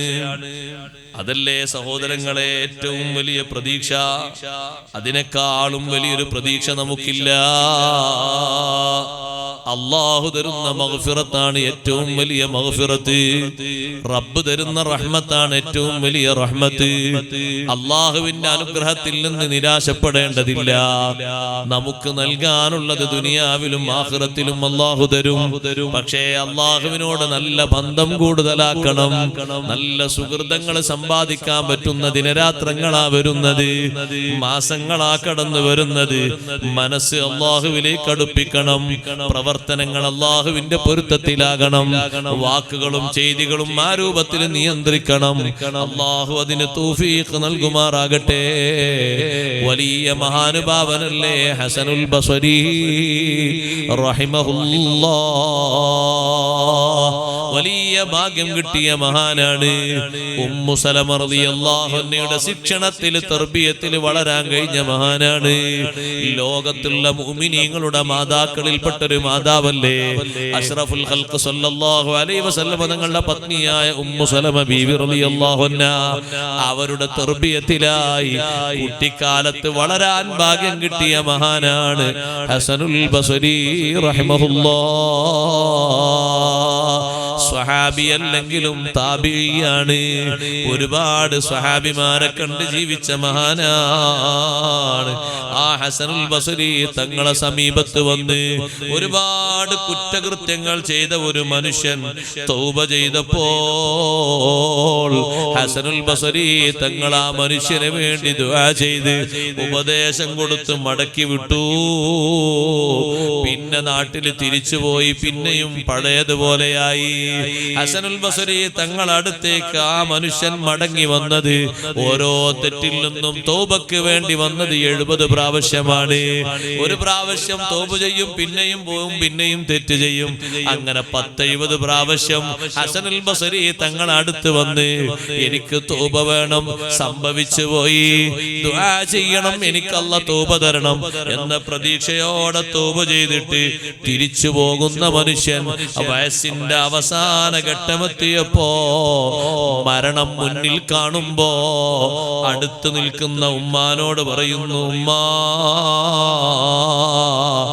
ഞാൻ എപ്പോഴും പോകാറുള്ള ഹസനുൽ ബസരി തങ്ങളെന്ന് പറയുന്ന വലിയ പണ്ഡിതനില്ലയോ, എന്നെ കൈപിടിച്ചിട്ട് ആ പണ്ഡിതന്റെ സവിധത്തിലൊന്ന് കൊണ്ടുപോയാൽ ഇതെന്റെ ജീവിതത്തിന്റെ അവസാനമാണെന്ന് മനസ്സിലാകുന്നുണ്ട്. എനിക്കിനി ജീവിതം ദുനിയാവിലില്ലാന്ന് എനിക്ക് തിരിയുന്നുണ്ട്. എനിക്കൊന്നല്ല തൗബ ചെയ്താലോ. അതാ പ്രായം ചെന്ന ഉമ്മ ഹസനുൽ ബസരി തങ്ങൾ അടുത്ത് പോയിട്ട് പറയുന്നു, അന ഉമ്മുൽ അബ്ബാസ്. ഹസനുൽ ബസരി തങ്ങളെ, നിങ്ങളടുത്ത് 70 പ്രാവശ്യം വന്ന് തൗബ ചെയ്തിട്ട് ഓരോ പ്രാവശ്യവും തൗബ ചെയ്യും, പിന്നെ ആ തൗബ പൊളിക്കും, പിന്നെയും തൗബ ചെയ്യും, പിന്നെയും കുറ്റം ചെയ്യും, പിന്നെയും തൗബ ചെയ്യും. അങ്ങനെ 70 പ്രാവശ്യം വന്നുപോയ ഒരു അബ്ബാസ് ഇല്ലേ, ആ അബ്ബാസിന്റെ ഉമ്മയാണ് ഞാൻ. എന്റെ മകന് വഫാത്ത് എത്തിയിരിക്കുന്നു. നിങ്ങളെ സവിധത്തിൽ തൗബ ചെയ്യാൻ ആഗ്രഹിക്കുന്നുണ്ട്. ഹസനുൽ ബസരി തങ്ങൾ പറയുന്നു, ഓ ഉമ്മ, നിങ്ങൾ വീട്ടിലേക്ക് മടങ്ങിപ്പോയിക്കോളൂ. അതേ, തൗബ ചെയ്തിട്ട് പിന്നെയും പിന്നെയും അത് കെട്ടയിക്കുന്ന, അത് പൊളിക്കുന്ന ഒരു മനുഷ്യന്റെ തൗബ എനിക്ക് ആവശ്യമില്ല. കരഞ്ഞുകൊണ്ട് ഉമ്മ ഇറങ്ങിപ്പോരുകയാ. 70 തവണ. നിങ്ങൾ നോക്ക്, നമ്മുടെ ഒക്കെ ഒരവസ്ഥ ചിന്തിച്ചു നോക്കിയാൽ അങ്ങനെയല്ലേ? ഇന്നൊന്ന് ദുആ ചെയ്ത് നന്നാകും, നാളെയാകുമ്പോഴേക്ക് പിന്നെയും അവസ്ഥ മാറും, പിന്നെയും നന്നാകും തോന്നും. നിർത്തട്ടെ അല്ലാ, നന്നാകട്ടെ അല്ലാ, ഇനി മേലാലില്ല എന്നൊക്കെ തോന്നും. നേരെ പിറ്റേന്ന് വേറൊരു വിഷയം കിട്ടുമ്പോ പിന്നെയും മാറിപ്പോകും. അല്ലാഹു നമ്മളെ നന്നാക്കട്ടെ, നല്ലവരിൽ അല്ലാഹു നമ്മൾ ഉൾപ്പെടുത്തട്ടെ. ഉമ്മാനോട് പറയുന്നു, നിങ്ങൾ പോയിക്കോളൂ. തൗബ അങ്ങനെ ചെയ്ത് പൊളിക്കുന്ന ഒരു മനുഷ്യന്റെ തൗബ എനിക്ക് ആവശ്യമില്ല. നിങ്ങൾ ആ മനുഷ്യനെ ഇങ്ങോട്ട് കൊണ്ടുവരണ്ട. കരഞ്ഞുകൊണ്ട് ഉമ്മ പടിയിറങ്ങുന്നു. എന്നിട്ട് പറയുന്നു, അബ്ബാസേ, ഇന്ന ശൈഖ ഖദ് അബാ അൻ യഅതിയക ലിഖുബ്ഹി അഫ്ആലിക. ഒരുപാട് തൗബ ചെയ്തിട്ട് പിന്നെയും പിന്നെയും അത് പൊളിച്ചതുകൊണ്ട് ആ വലിയ പണ്ഡിതനായ ഹസനുൽ ബസരി തങ്ങളില്ലേ, നിങ്ങളെ തൗബ നിങ്ങളങ്ങോട്ട് കൊണ്ടുവരാൻ വിസമ്മതിച്ചിട്ടുണ്ട്. നിങ്ങളെയും കൊണ്ട് ചെല്ലണ്ടെന്നാ പറഞ്ഞത്, നിങ്ങളെ കൂട്ടിക്കൊണ്ടുവരണ്ടെന്നാ പറഞ്ഞത്. ആ സമയത്ത് അബ്ബാസ് പറയുന്നു, ഇലാഹി വസയ്യിദി വമൗലായ, ആര് കണക്ഷൻ മുറിച്ചാലും റബ്ബേ നീ എന്റെ കണക്ഷൻ മുറിക്കൂലല്ലോ. എന്നെ രക്ഷപ്പെടുത്താ നിനക്കല്ലേ അല്ലാ കഴിയൂ. എന്റെ ജീവിതത്തിന്റെ അവസാനമാ ഹസനുൽ ബസരി തങ്ങൾ എന്റെ പ്രതീക്ഷ മുറിച്ചു കളഞ്ഞു. അല്ലാ, നീ എന്റെ പ്രതീക്ഷയും എന്റെ ആഗ്രഹവും മുറിക്കല്ലേ റബ്ബേ. ഇതും പറഞ്ഞിട്ട് അബ്ബാസ് എന്ന് പറയുന്ന ആ സഹോദരൻ ഈ ലോകത്തോട് വിടവാങ്ങിപ്പോയി. മരിക്കുന്നതിന്റെ തൊട്ട് മുമ്പ് ഉമ്മാനെ വിളിച്ചു പറഞ്ഞു, ഉമ്മാ ഇദാ അന മിത്തു ഫളഈരി ജിലക അലാ വജ്ഹി.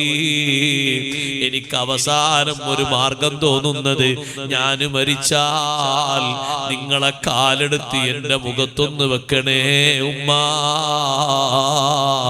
നിങ്ങളുടെ കാൽപാദത്തിന്റെ കീഴിലല്ലേ അല്ലാഹു എനിക്ക് സ്വർഗം സംവിധാനിച്ചിരിക്കുന്നത്. നിങ്ങളെ കാലെടുത്ത് എന്റെ മുഖത്തൊന്ന് വെക്കണം.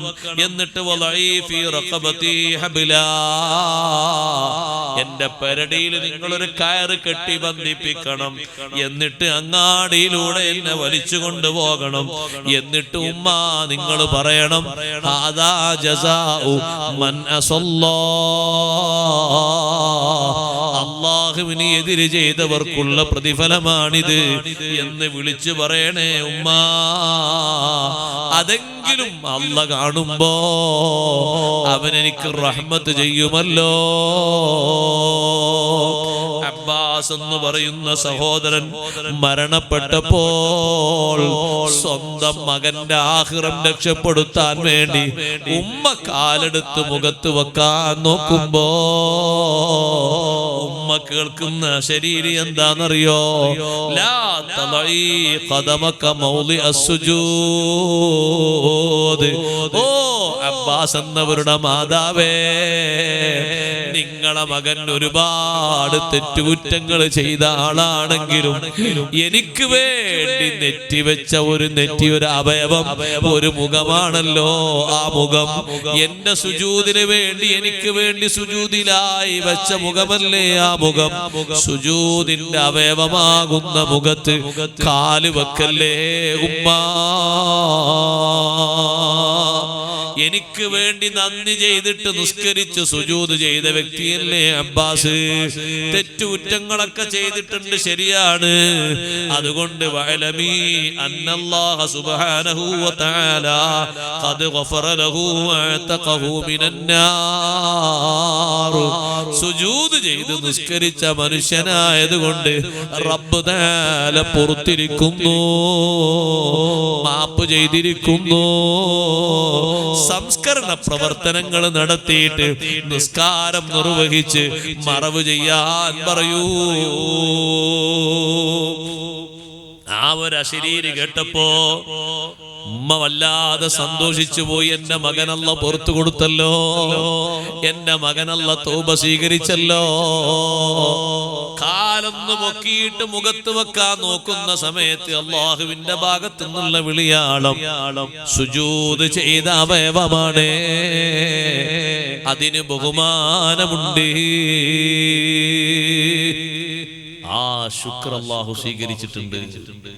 സുജൂദ് എന്ന് പറയുന്ന ശുക്ർ, നിസ്കാരം എന്ന് പറയുന്ന ശുക്ർ, അള്ളാഹുവിനോടുള്ള വലിയ ബന്ധം അതാകണം. അള്ളാഹു നമ്മെ സ്വീകരിക്കുമാറാകട്ടെ. തൗബയിൽ എന്ന് പറഞ്ഞ് മടക്കിയ ഹസനുൽ ബസരി തങ്ങൾ അന്ന് രാത്രി ഈ ചെറുപ്പക്കാരനെ സ്വപ്നത്തിൽ കണ്ടു.